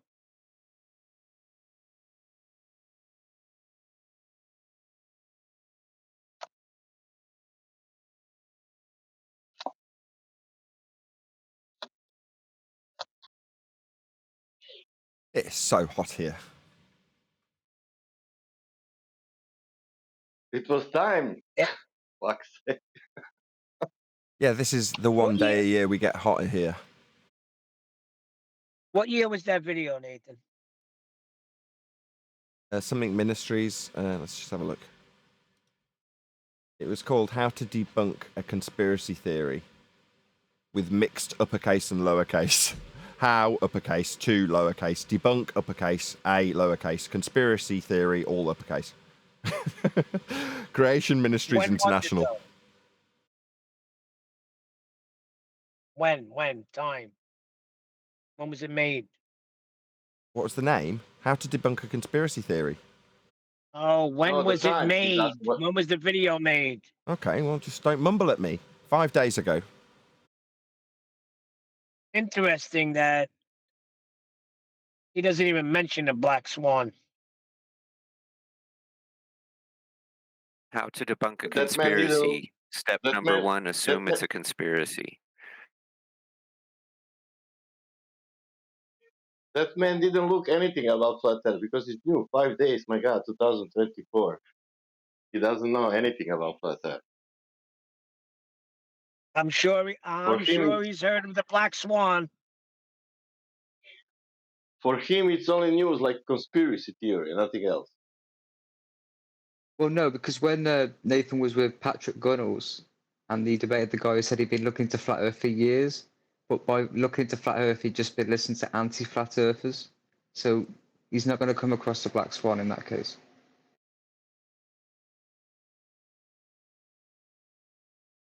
But not only Black Swan, the normal, flat Earth claim, like sea level.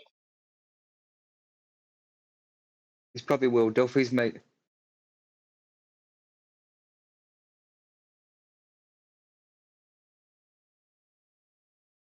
As I said, we are seeing further than the supposed curvature of the Earth would allow. If it was curving, we wouldn't be able to see this. There'd be the curvature in the way blocking my line of sight. As it is not blocking my line of sight, the Earth cannot be this curved, can it? Quite simple, really. No, what you're doing is you're giving them an opening to say, like no, it's that. actually bending around the curve of the Earth at a rate of 7/6 of the radius value because we've got lens like light, like the guy just mitigated with. Whereas if you appreciate that you have no horse in this race, Jin, you don't have to talk. You never have to mention Earth curve again. And then when someone comes along to you and says, "Why can we see Chicago?" If your instinct doesn't say, "Why the hell am I being asked this question?" Why do you see your table, Jin? Do you feel the need to justify why you see your table? No. Right. You look out the window, you see a lamppost. Why do you see the lamppost? Do you feel the need to justify it? No. Why is it that at some distance, suddenly you as a flat earther have got to justify just seeing stuff? You don't. But they've duped you into giving their half of the argument so that the ludicrous part that when you see something that they say you shouldn't see comes up, we've already said, oh, well, it's because we're seeing too far. On their behalf.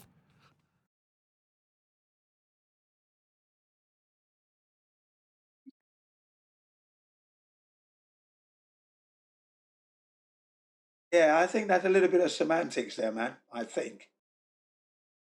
Because at the end of the day, we're seeing it, the measurements are there, and we're still seeing it. So obviously something is wrong.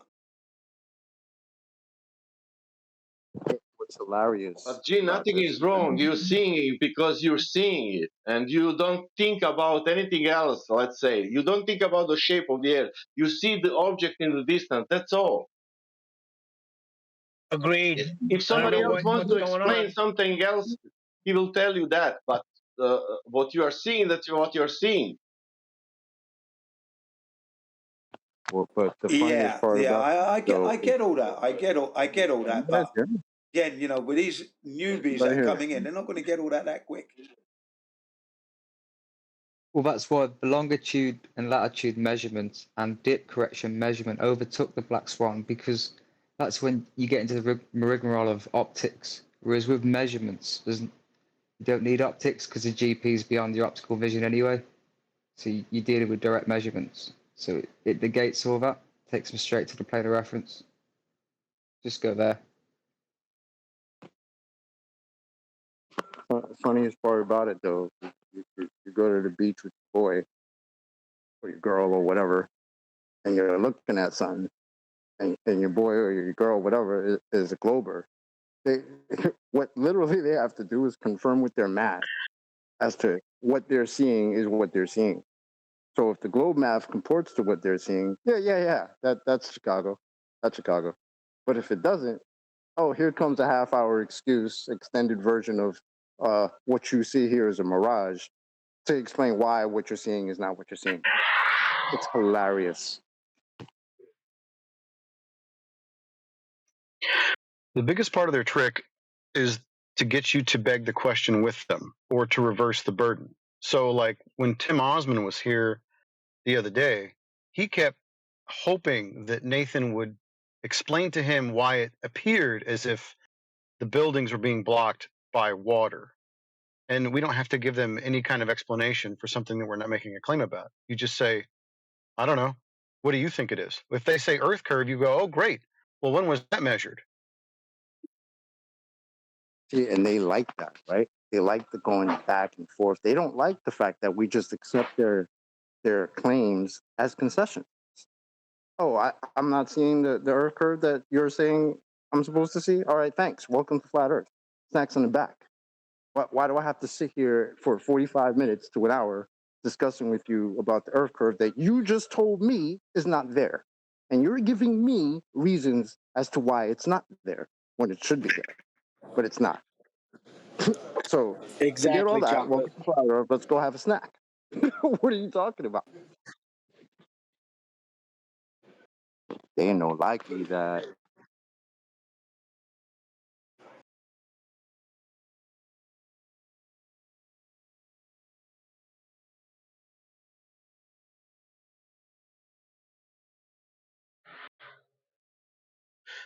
Brian beat me to the punch earlier regarding the gaslighting. But if you don't beg the question with them, then they will kind of gaslight you as if, how come you don't think it's Earth curve? Obviously it's Earth curve, right? They want to have you insinuate or believe with them that you're on a ball. Don't have to do that anymore.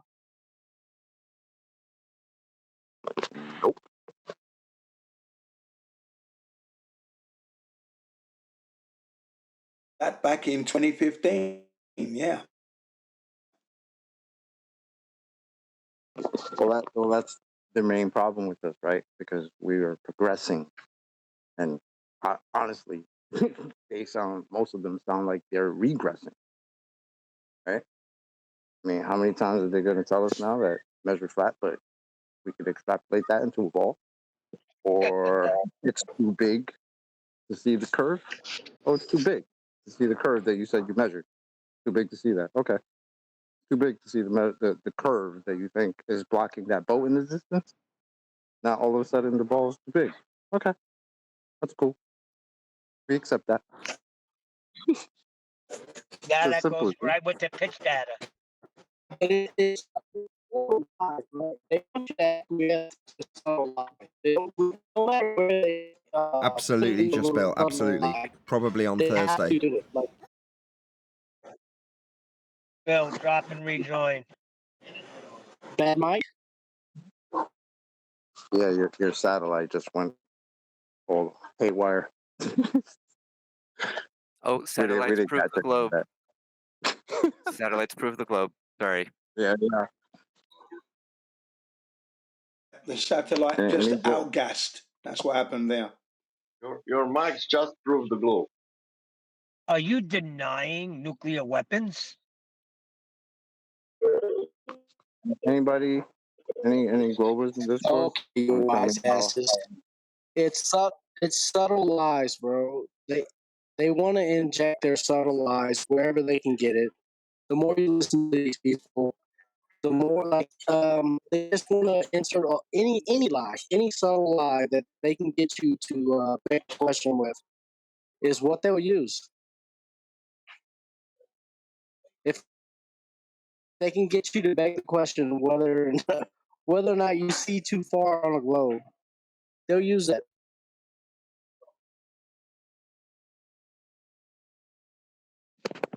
Any If you let them, any Globers in Discord want to tell us all how I'm currently sticking to the outside of a magical spinning water ball flying around in a vacuum?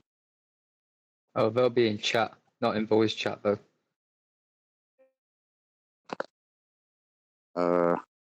Okay.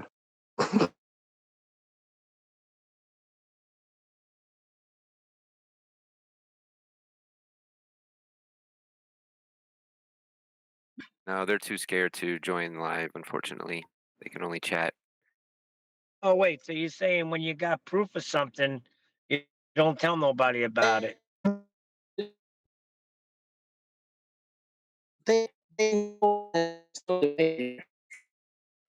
Oh, you're a robot. Just Bill, you're roboting. You're You're destroying gonna the have to give up, show. Bill.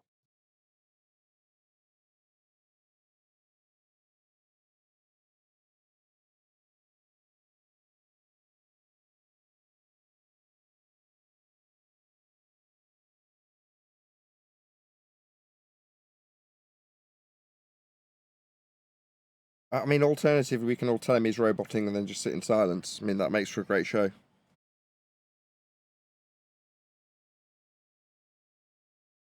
Well, I was hoping a baller would come out when Chocolate called them out, but I guess they're not. Well, it's Ball Busters tonight. If you want to get a few hours, Nathan, you might need a shower if you've been sweating the last few hours. No, contraire. It's QE Live tonight. Ball Busters is Saturdays. My apologies.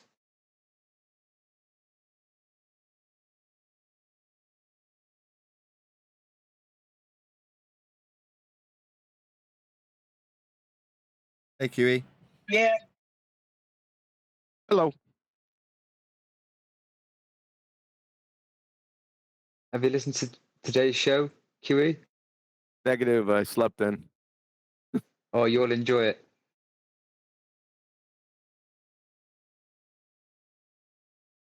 What kind of science did that guy have? Historical science. And what was the other one? Operational. Operational. How come you never taught us about that, QE?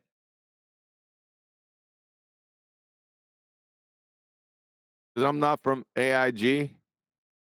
Usually AIG Answers in Genesis comes up with that nonsense. Was it video on AIG? No, it was claimed to be a creationist, though. Yeah, it's a Christian forum, I think. Yeah, they got it from AIG.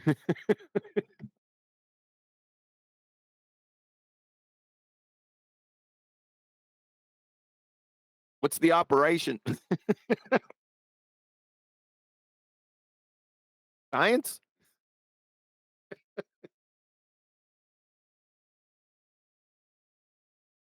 No answers. Okay. I expected that. We were trying to figure that out ourselves, honestly.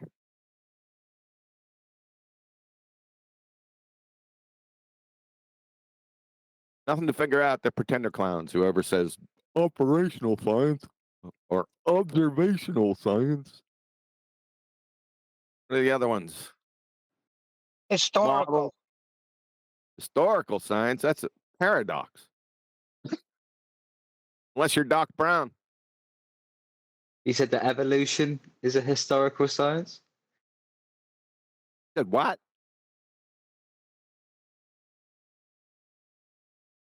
Say it You again? heard. No, I didn't. Evolution is a historical science? Yeah. Well, yeah. Yeah. Not too many people know that. But yeah, evolution is a paradox. Well, first of all, you have to define what evolution is. Good luck with that. But in the parlance of our time, it is a historical science, which is a paradox. Yeah, they got it right. Is it chemistry historical science? Would that mean that Newtonian gravity is also historical science?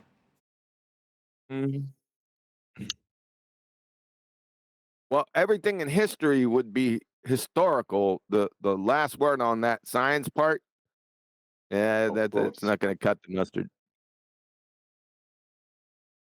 So why do we allow them to get away with that? Why are they allowed to label something historical science when it's not science? That's where the confusion comes in. Well, because I was sleeping. And the same thing with that freaking gravity, specific gravity. I freaking hate that. There's no confusion. There is no separation between operational and historic science, Neil. There's no confusion here. There's just science and whether or not you've got it. If you haven't, you'll babble on about how there's different sciences, like historic. Let's explain that for 10 minutes. It just either is or isn't.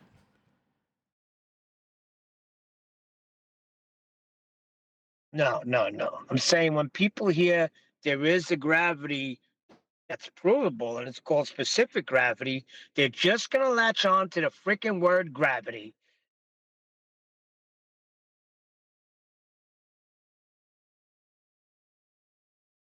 I wouldn't say they latch onto it, more they're pulled into it. Oh, good one.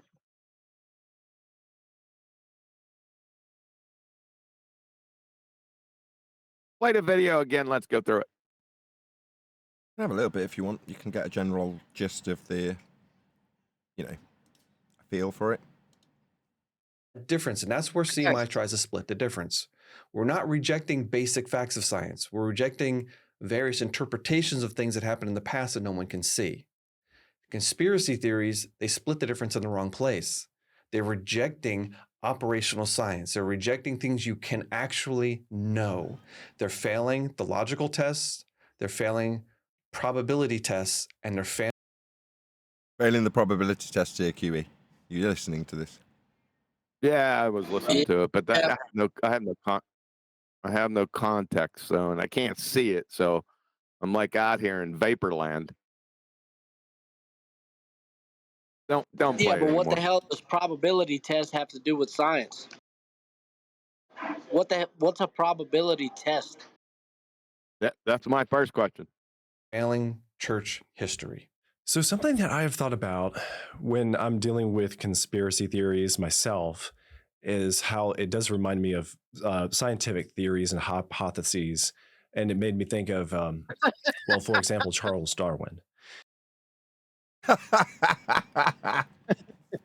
When I'm thinking about people talking about and conspiring with each other, that really, really makes me think about validation by systematic experimentation after observing phenomena, QE. Do you feel the same?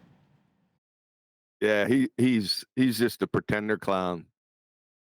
That's all he is. He's got phrases and terms, but they're all convoluted and conflated. He's a moron. Yep. He formed his hypothesis. Ooh, Charles Darwin's hypothesis, eh? What was that? Yeah. He then promoted those ideas. So I'm not going to get it. Yeah, let me just translate. So, hypothesis in this man's mind is explanation. So Darwin's hypothesis is Darwin's explanation, and then he promoted his explanation. That's what he's saying. No, just so story. Yeah, just story in reality, but what he thinks a hypothesis is. Our opponents mistake a hypothesis for an explanation. So when he says that word, he thinks it's Darwin's explanation. Well, we understand that a hypothesis is a supposition of cause yet to be validated. But he thinks that it's an explanation because presumably Darwin's got that word somewhere also hijacking science, right? And then he got people to believe them. He believed them too, really before anything was proven factually with some hardcore evidence. And before you know it, this all happened relatively quickly. People liked the hypothesis and they ran with it. Same kind of goes with... Told you. People like the hypothesis. What, they like the supposition yet to be validated and ran with the supposition that they hadn't validated yet? No. The people were led to the idea that the hypothesis, in quotes, is the explanation. It isn't. How to debunk Is this guy I can see it. I can see this now. So, yeah, there you go. Creation Ministries International. Yep, I know those guys. I know that bearded guy. I've seen him before. What the heck is his name? I can't remember, but yeah. It might have been when you were out at the beach. Nathan, his name Were you is approached whilst at the beach by a crazy nutter saying, You can't see that island. It's not really there. It's only logical. With conspiracy theories, right? In some ways, yes. Darwin definitely had a hypothesis, and he called it that. And he knew it was just a hypothesis. That Eddie. Okay, what was it? Yeah. Do we have an independent variable? No. Hey, just stop. Just stop. These Creation Ministries International, AIG, they've been Jedi mind tricked. Now they give the evolutionists their theory, but they don't know what it is. They've been doing it for years. They piss me off. It's like our own flat earthers giving the globe as an object to see too far with. I can't think how to phrase that well. No, it's like flat earthers giving the globers their model. It's the same exact thing. That's what I mean. That's exactly what I meant. natural selection can be used to explain the origin of species. Right, natural selection and unproven just so sorry what the can be fuck? explained. No, Go on. No. Natural selection, right? So you have a loss of information in a population. No. How does that No. gain? How does that gain information? No. Natural selection is a textbook reification fallacy. Nature doesn't select. It's not sentient or intelligent. Selection requires sentience and intelligence to make it has choice constraints. Fair point. That was great. That was a great point. I know. Even so, like they don't know, like that dude. What, like natural selection? You're right. It doesn't have a mind. It doesn't make selections. Yeah, there's. How can these people claim? This is crazy, bro. This is crazy. I know. QE is that Natural guy. selection is Oh, supposed to sorry. be. Natural selection is supposed to be the mechanism to which things grow greater and progress with more information. Is crazy. All it does is, all it does is delete from the information. The Natural fallacies selection don't doesn't delete expand in information. No, that's horse crap. Fallacies don't delete information. Well, if you have natural selection in a given population, that means shit You dies, don't. right? You've shit is dying. you've been reading Wiki too long. We done? I just told you it was fallacious, man. Okay. You can't have a fallacy delete information. Correct me where I'm wrong. You're right. You're right. All right, I'm dead in the first instance. I'll take it. I'll take it on the chin when I deserve it. That's fine. All right. What I liked was how you said, "Oh, well, that's a really good argument," and You're QE right. says, QE says, "I know." So I picture QE as a young man with one of his 25 lovers sat. Oh my god, he's just going to ruin this fucking joke. So I'm That's just gonna Can he hear you? I don't know.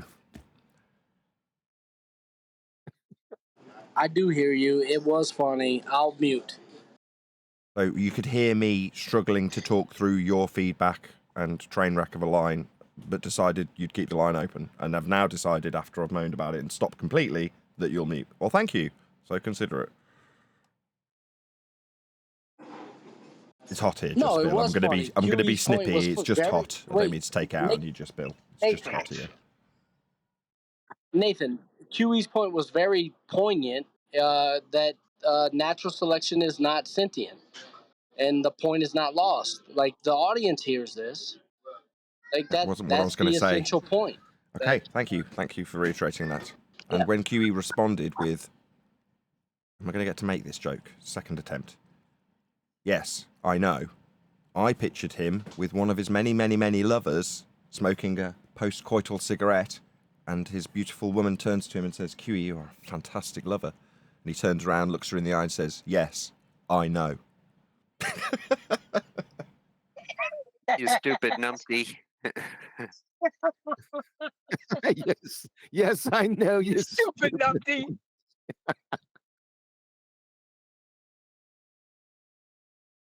A bit off topic, but Nathan, I took the liberty and made a possible thumbnail for your show today. I put it in Master Beat if you want to take a look.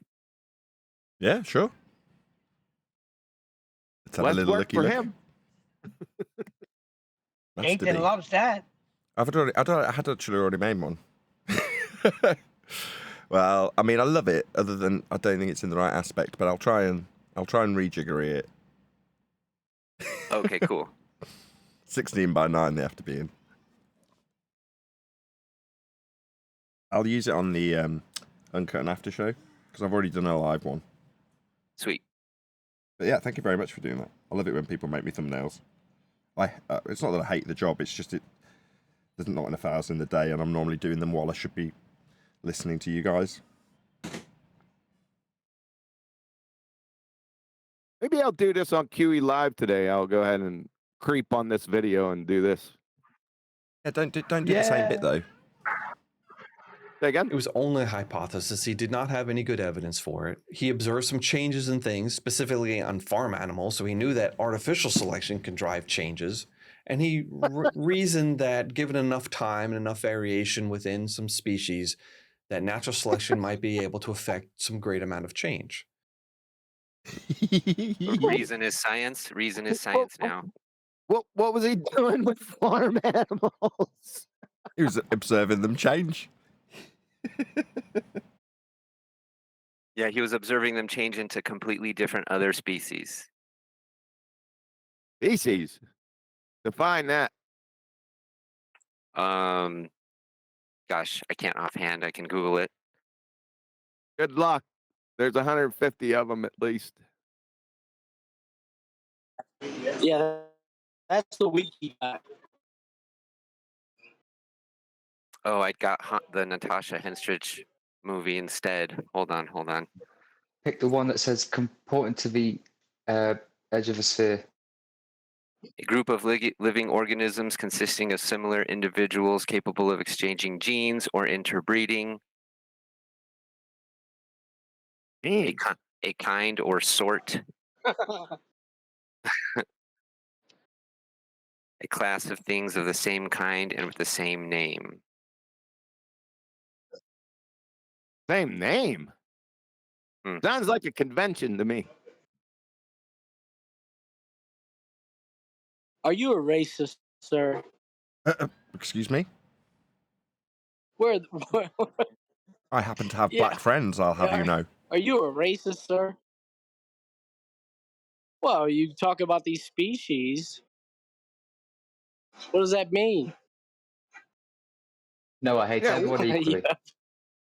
You have Yeah, black what's the friends. title of his book?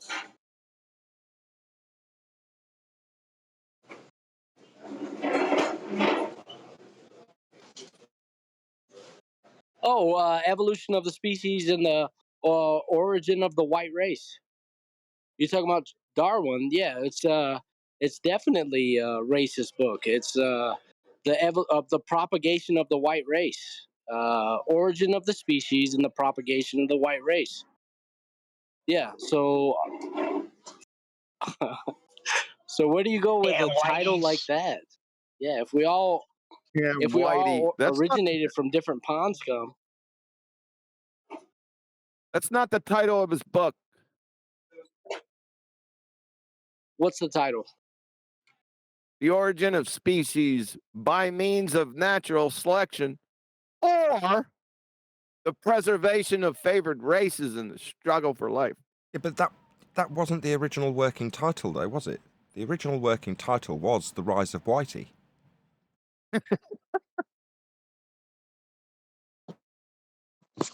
I'll have you know that I came from the black primordial soup. Thank you. You really jumped on this Whitey stuff. Every time you say it, I lose it. Chocolate's black? No, it's because it's one of the few racisms that's still allowed. So, I mean, if other races are allowed to partake in white racism, then why can't I, as a white man? You're some kind of wrong. It has a multiple choice question in the thing title. in evolution. Can you hear him talking, QE? Can you hear him? Yeah, QE. Why you interrupting? Ban him, fuck's sake. No swearing. Sorry. Yeah, Sasha. No, nothing. I wanted to say that it's wrong evolution with Elijah. I'm reliably informed that Creation Ministries appeals to an older audience. I don't want to hear your potty mouth, Sasha. What's AIG? Answers in Genesis. Answers in Genesis. So he's part of. Wow. I didn't say he's part of it. But Creation Ministries is another organization. No one said they're part of it, Neil. Well, they sound the same. Maybe they're the same species then. Yes, and likewise, we're part of. Would that be the whiteys? We're part of the azimuthal equidistant crowd, aren't we, Neil?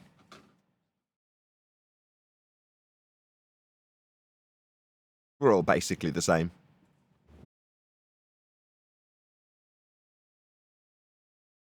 It's the only book that I really know unless of. you got a different beat.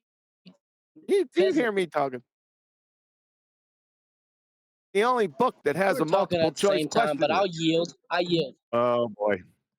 No, I think that's just Bill. I don't think he's got the train wreck of all train wreck lines today, so he can't hear you. That's why he's talking over you, I think.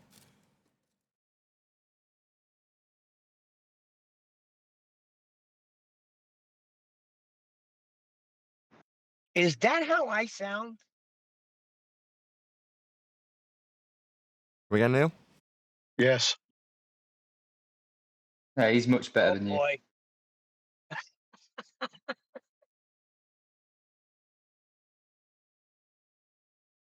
Now you know.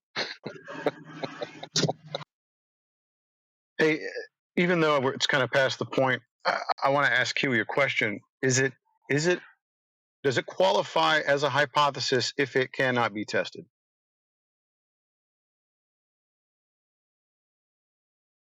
That's too broad of a question. It doesn't qualify as a hypothesis if it doesn't have a viable dependent and independent variable.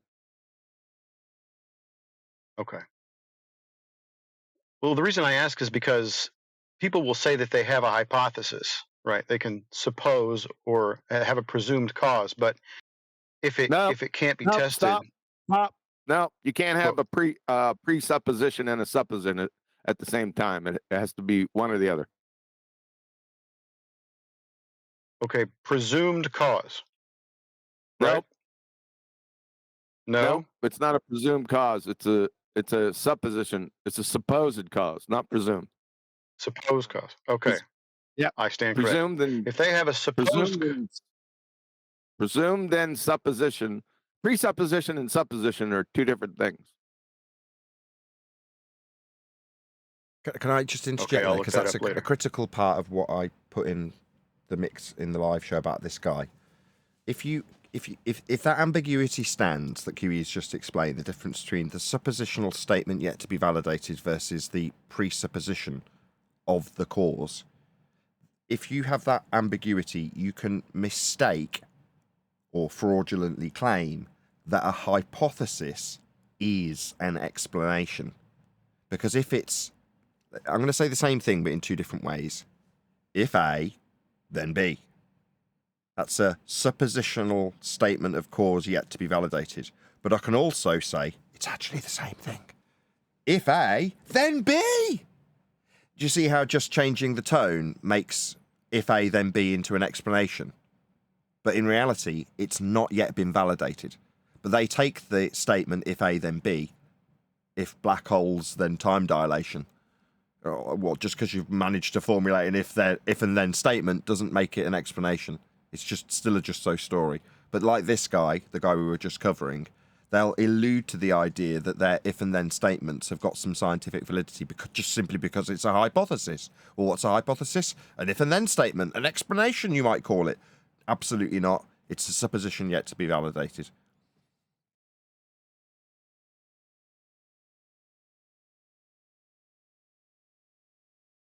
Was there something else? Well, I wanted to. I'll go with my original question, and then we'll talk about maybe presume and suppose, because I was looking at the definition, and they're very similar. But anyways, your supposed cause, if you can't test it, does it qualify, at least in science, as a hypothesis? You already answered. You said no. but you'd have to qualify it based on what the independent variable is and what the dependent variable is. So your assessment is based on those two factors. So in step 1, you're going to assess if it's a naturally occurring phenomena. And it has to be a phenomena, it's got to be an observed phenomena. I was explaining this to Neil the other day with the meteorites. He's like, well, go test it. Well, test what? It's not a phenomena until I can observe it as a naturally occurring phenomena. That's step 1. You know, and in so doing, you rule out that it's not a synthetic effect and so on and so forth, right? So then you've got a set, yes, I am definitely observing something that occurred in nature. So you're like, tick, done. That is an SQE add something to that. I think that's all you need to qualify as a dependent variable, an observed, naturally occurring phenomena that you can actually see happening. And then you start looking at the suppositional statement of cause in the independent variable, and that's got to fulfill 3 different criteria.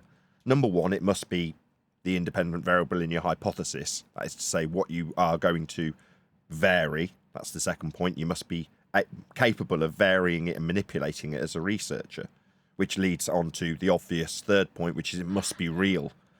Yeah? In other words, it won't qualify as being real if you can't vary and manipulate it, like gravity. Can't state that as an independent variable, although they do, because it isn't real, you can't vary it. Yeah, and often it isn't the independent variable in the hypothesis because they've claimed a quasi one when they haven't got one. But yeah, just to go over the points to answer, I know QE has already answered you and you've re-asked the question, but that's why I'm expanding on it. The thing to assess is, what is the independent and dependent variable? The dependent variable, natural phenomena, did it occur in nature? Is it a naturally occurring phenomena, something actually happening as opposed to a concrete noun like Chicago? And then you assess the independent variable. Is it actually stated as my independent variable supposed cause in the hypothesis? Can I physically vary it and manipulate it? And that automatically qualifies it for, is it real? Yeah, if it's no to any of those questions, then it's not going to be a valid hypothesis because you can't vary it, or because it's not real, or because it's not the actual thing you wrote down in the hypothesis. Yeah, hope that's clear. When Globers tried Yeah, I to suppose prove my gravity ignorance. with scientific. Hold on, whoever that is. Go ahead. I guess my ignorance was just identifying the supposed cause as the hypothesis and not, the whole with independent and dependent and control. So, because I assumed that, or misidentified that was the entire experiment, that you had to have all those elements to perform an experiment. I didn't know that was the actual hypothesis. Yeah, another name for a hypothesis is, another name for an experiment is a hypothesis actualization. Yeah, you're putting into, if you're saying, I'm going to vary A and it will cause B, alternatively, yeah, and then null, I'm going to vary A and it isn't going to cause my phenomena. That's a null. Once you've got that, that's your suppositional statement, and it's got both it will and it won't happen as an outcome, which is why a hypothesis can never be an explanation. It's like, well, what about the null? The null says it isn't going to cause the effect. Your alternative says it will. Both can't be true. So at that point, it's like, well, you've got to vary the thing you think will cause it to either validate the null or validate the alternative. Now, you never, ever, ever test the null. You're not trying to prove it doesn't cause something. That's useless. I mean, it's not useless. It's another thing that you can rule off the list of it being. Well, it wasn't that then. Tick. Yeah? But you're trying to test for the alternative outcome. The supposition is attempting to be validated. That's your desired outcome. Yeah? Well, great. Thank you for clarifying. That helps. Well, did I answer your question? Because I kind of talk over where QE was being asked, which is very rude of me. No, that's a great explanation, and I appreciate it. Well, I got every bit of that from QE. That's kind of where the okie doke takes place, right? It is with the independent variable, because a lot of times when a globe will come up with some sort of a statement that they're going to call a hypothesis, usually it's the independent variable to something that's either not real, like gravity, or something they cannot physically manipulate. Right? That's where the okie doke Just usually comes in. They're claiming distance like independent variable. Can you imagine that? What that? Exactly. The independent variable either becomes gravity, which they can't very manipulate, or it becomes something else, and gravity's not even in the hypothesis anyway. Well, here's another colloquial general thing. Like the guy I told you at my job, they think a hypothesis is a substantiated, empirically proven hypothesis. They don't understand that the hypothesis has to be tested. He thought that no, a hypothesis is what proves the science. This is what a lot of people think. They think that the hypothesis is substantiated. It's the empirical result. No, bruh. The hypothesis is like the assumption. I think it goes this way. Now you have to prove it by testing it. He didn't think that. So that's what a lot of people think colloquially about this whole science thing too. Gone chocolate. And look where they got it from. Look, what did we just listen to? The guy talk about how, was it Darwin what was running around? He came up with some hypothesis, then he ran around promoting it because people thought it was cool. Right? No testing, no experiment. I just came up with something in my brain. I'm going to run around and see if everybody likes it because it's cool. Literally, he didn't have any evidence for it. In fact, he tried to write a book about it. After he promised people he was going to write a book to back up his hypothesis, but he never finished it because he couldn't. And we found that manuscript in his office after he died. It's published. And what's sad is because he earned an accolade in the PhD or whatever, not saying him specifically, but other people, is that they stand on that. Like, see, blah, blah, blah said so. Nathan, could you rewind a little bit more? I want to hear his little depiction of the history of Darwin's hypothesis, please. A little bit. A couple minutes, maybe. Some species that natural selection might be able to affect some great amount of change. He didn't have any evidence for it. In fact, he tried to write a book about it. After he promised people he was going to write a book to back up his hypothesis, but he never finished it because he couldn't. And we found that manuscript in his office after he died. It's published online. It's a nothing. It's a bunch of words. He could not find evidence for his hypothesis because he didn't have a hypothesis. Yeah? If he had a hypothesis, all you'd need to do is actualize it. That is to say, he's got a naturally occurring phenomena. He's got a presumed cause of the effect he observed in nature, and then he varies his presumed cause of that effect to see if it actually induces the effect or not. If he had a hypothesis, he'd have just actualized it. He'd have just varied the presumed cause. He didn't because he couldn't, because he didn't have a hypothesis. He's just hijacking the terminology. Yeah, how could he?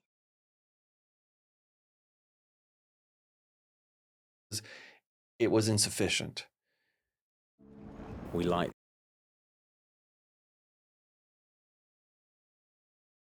selection might be true, fine. Once you have living things, natural selections might apply. Great, but once...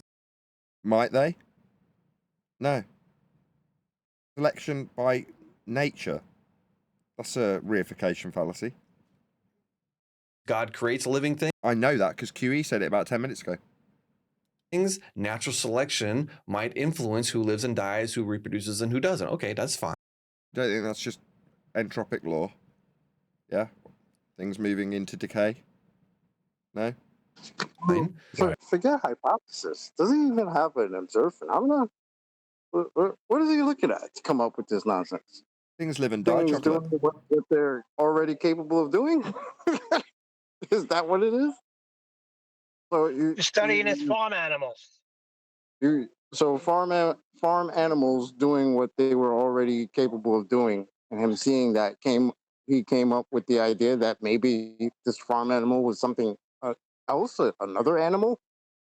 Like, where do they get this nonsense from? Right, but that doesn't explain the ball. Sorry. Origin of all things, because Darwin had a misunderstanding of historical science. He just didn't have any understanding of science. He didn't have any science. It's not that he misunderstood historical science. Flat Earth people, the geocentrists, the Bigfoot supporters. Here we go. They're rejecting operational science. What a bleeding outrage.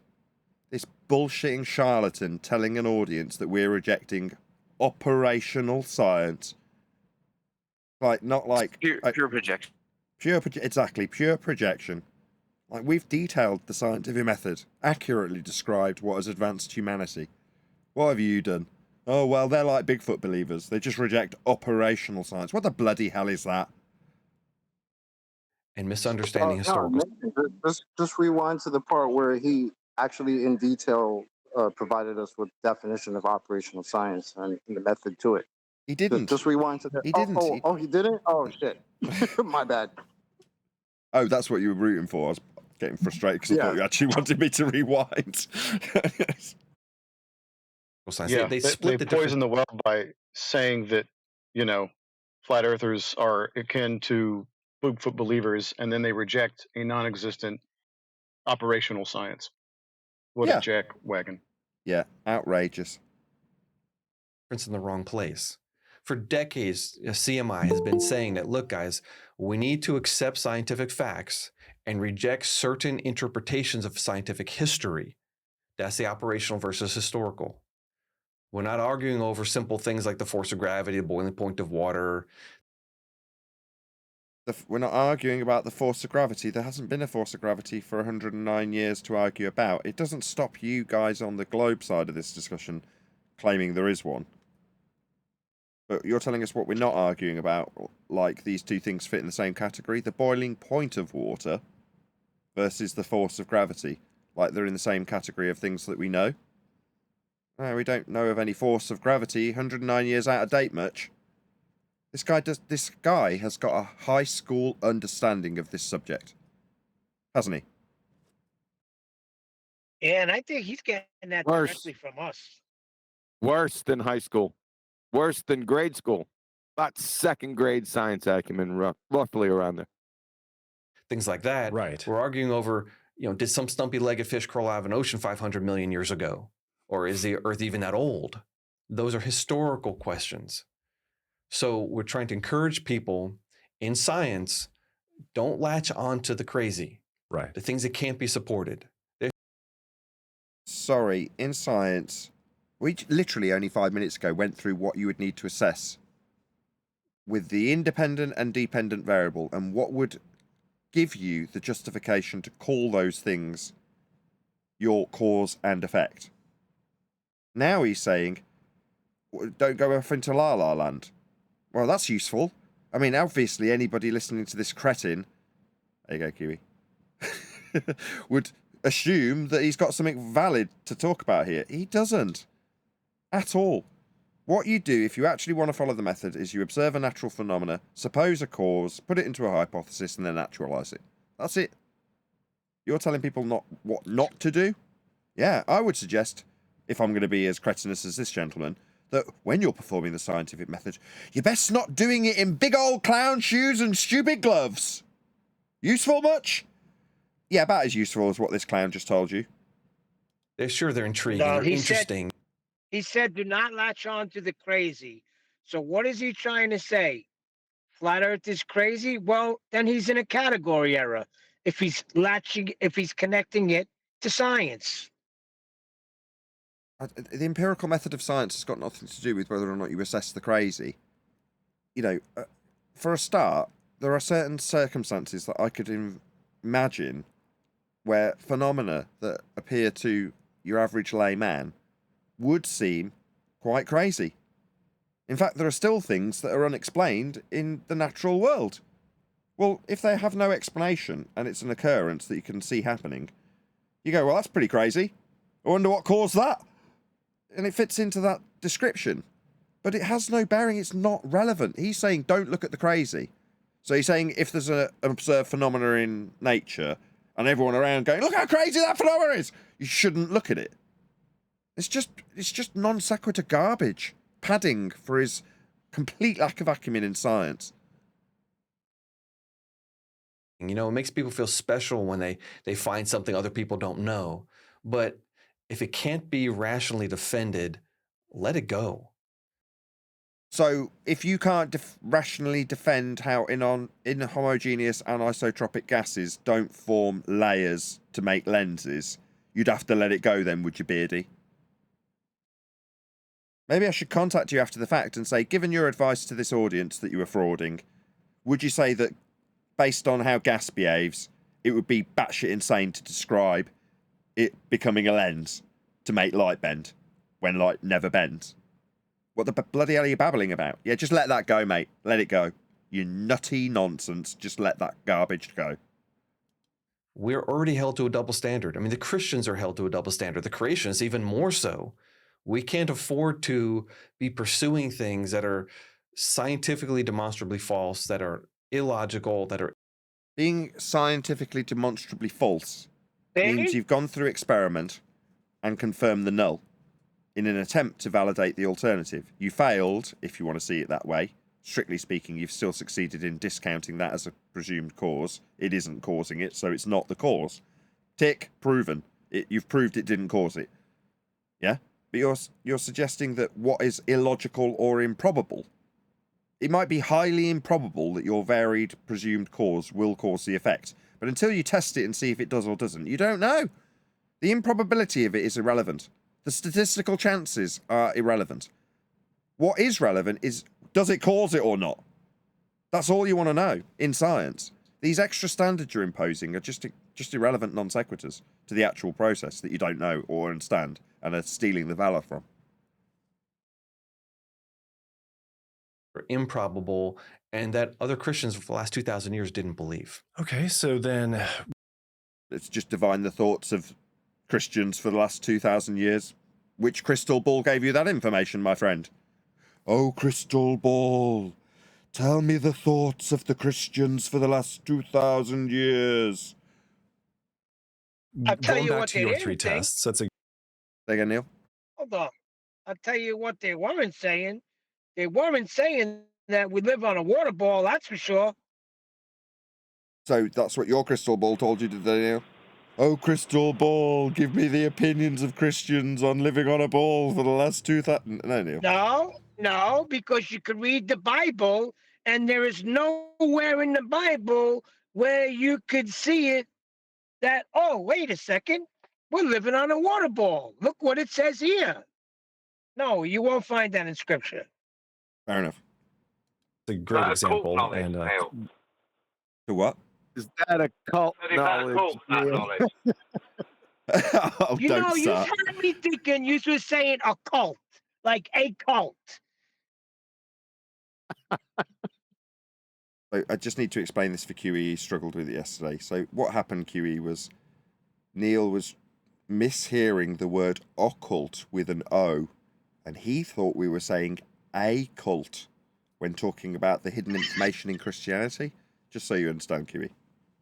Yeah, thanks for explaining it to me. It was a mystery. I'm glad to help. I'm here all week. Good it was details. funny. But I After want to continue 15 minutes of explaining, for Neil to go, oh, sorry, I thought you said a cult. Yeah. Shut that conversation down nice, Neil. It was good for the buck. I thought you to were all the insane. Yeah, we dealt with it. We're not mocking you. It's just a misspeak. Not a misspeak, a mishearing. Christian history test. What did you mean by that one? When I say Christian history, I don't say that Christians have a different history than other people. What I mean is that we've had a rich intellectual tradition going back 2,000 years now of... Second time he said this. Where's he getting... I'm going to ask Adam. Where's he getting this 2,000 years from, Adam? Is it just Gregorian? Yeah, it's just because we're in 2024. That's it. That's all he's implying there. But he's implying that for 2,000 years we've thought the same thing. Hence why it's a rich history of one particular viewpoint. I assume that's what he's trying to invoke. But that's exactly what he's saying. But if much of the history of biblical dissemination has been about how the people who are in charge restrict the flow of information from the Bible so that they can impose their own information of it, how could he possibly, through his crystal ball, divide the ideas that they all have the same beliefs, let's not call them beliefs, understanding based on what the Bible says, if they had limited access and were being lied to by their priests? How can he possibly infer that? can't. He kind of infers the opposite.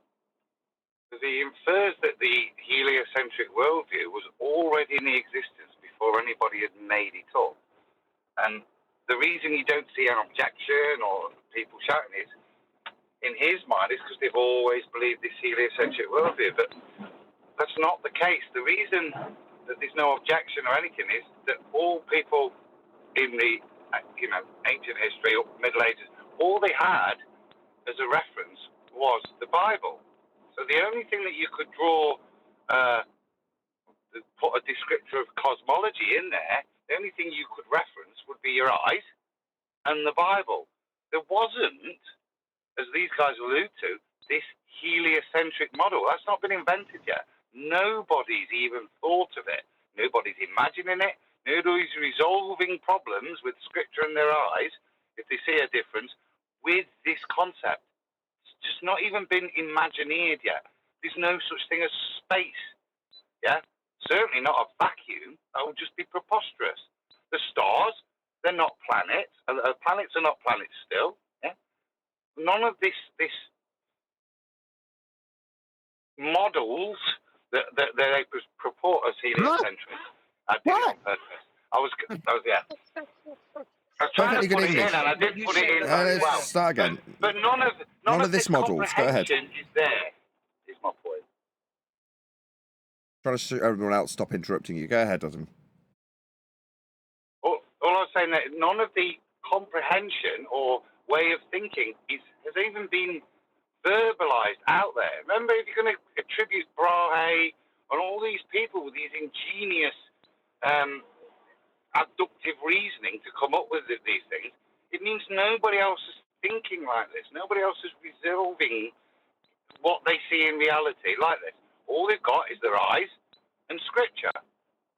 Yeah, there isn't anything else to refer to. So to then pretend that throughout all of history, Christians, because of that denomination, have held to the same cosmological worldview that they hold today, because they still believe in the Bible, it's nonsensical, isn't it? It's a non sequitur bit of logic. Didn't I say that about 10 minutes ago, but like a million less words? I think Brian mentioned it a couple of weeks ago. People debating various topics. And when a person thinks of a new doctrine, like a new end times theology or a new mode of salvation or a new way of explaining the Trinity, it's almost certainly wrong, because people have already gone through this. It's been 2,000 years of debate over those very topics. To think of something brand new that really smart people in the past didn't think about is not likely.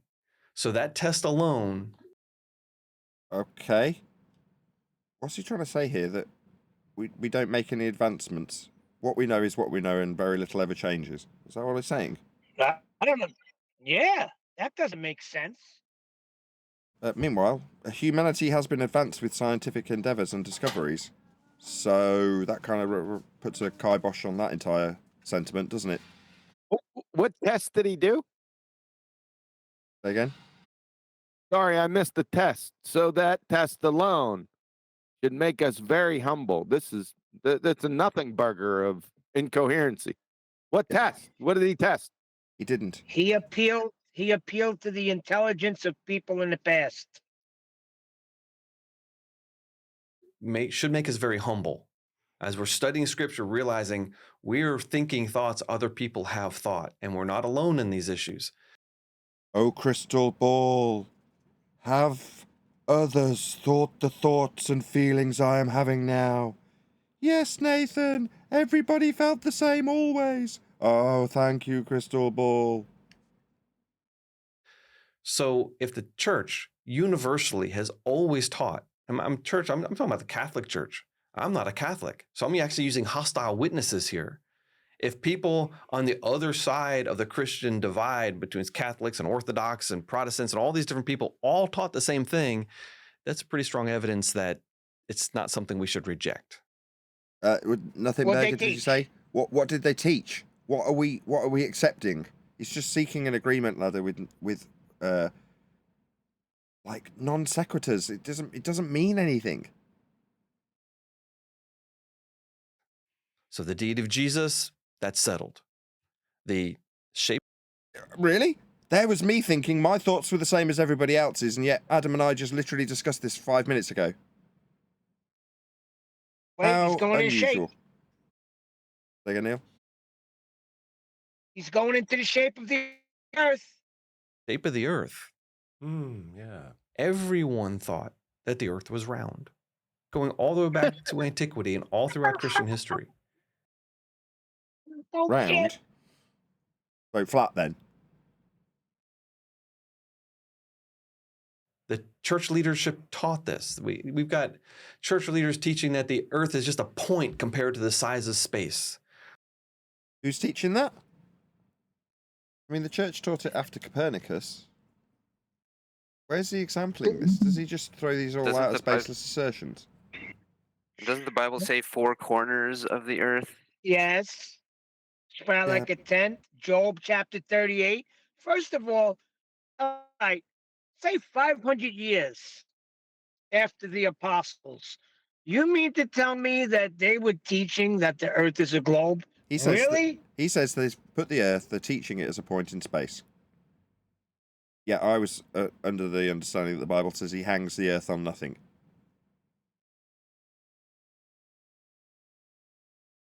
Yeah, but that's what they latch on to. That and the circle of the earth. They put those two together, and that's how they got their globe in the freaking middle of space. A circle's flat.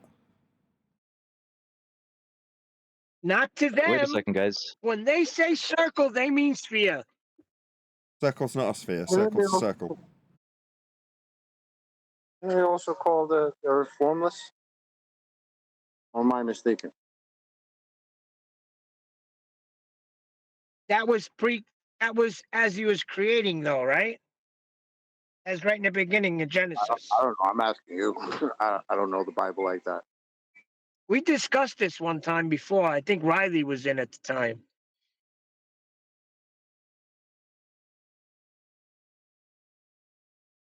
I'm sure it was productive. Earth is obviously round. It's common knowledge that the Earth goes around the sun. No, that inference has come from taking flat Earth measurements of the stars, wrapping those areas of equal elevation around a spherical surface, and then projecting from hell the angles to the stars through the spherical surface, and then putting that in motion around the sun, based on the R value originally measured to Polaris.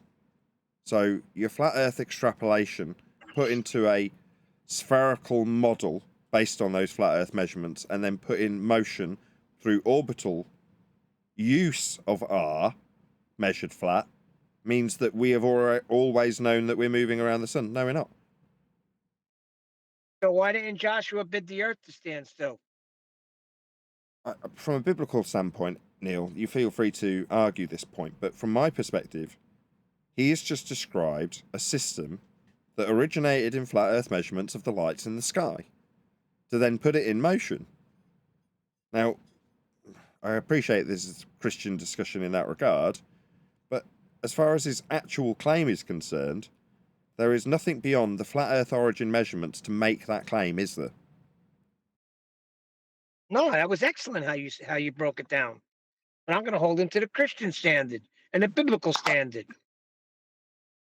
I'm sorry. Is he saying that this has always been known, or nobody ever thought it was flat? Is that, maybe I missed something? Is that what he's trying to say? He said it was obvious that it's a globe, and then he went into the Earth revolves around the sun. Well, it's not obvious, because if it was obvious, we wouldn't hear from the globies saying that it's so biggy, it's flatty. Right.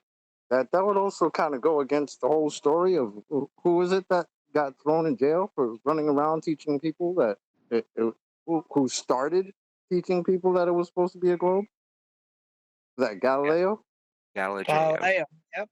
Supposedly. So maybe my man over here wants to go talk to his little historians. And see, again, this is one of those things where you Globers need to have a conference between yourselves and get your story straight. You can't have one guy running around saying that everybody always knew it was round, And then some of you say, no, I mean, yeah, of course they knew it was flat, but then we figured out it was a ball. Those are two different stories, and you're coming out of both sides of your mouth. Deal with it before you come check us. You globals need to get on your shit. These are things that have been taught, and we reject them at our peril. Okay, so you brought up the... Is that a threat? Yep. Be afraid. Be very afraid. We've been taught this for a long time. Reject it at your peril. Okie dokie. Now we're exposing you as a fraud, mate. Your threats don't really concern us too much. The idea of a spherical Earth, and related to that, maybe geocentrism as well. While we're thinking about those, you're saying that both... Maybe you can consider where the original measurements for those systems and models came from. Not that we ever get to see these models. They just exist in the mind's eye of people who believe in conversion from flat Earth measurements of angles to stars and lights in the sky like the sun into a belief that you can move around the light you measured in the first instance off a flat plane, like the sun. Amazing, isn't it? Maybe you would consider that before moving into the Christian perspective on these things that you automatically assume are true, in spite of not looking into the origin measurements, the foundations of that belief that you hold of a spherical Earth. Yeah, Earth's measured flat for your belief in a globe. Maybe you'd like to look into that.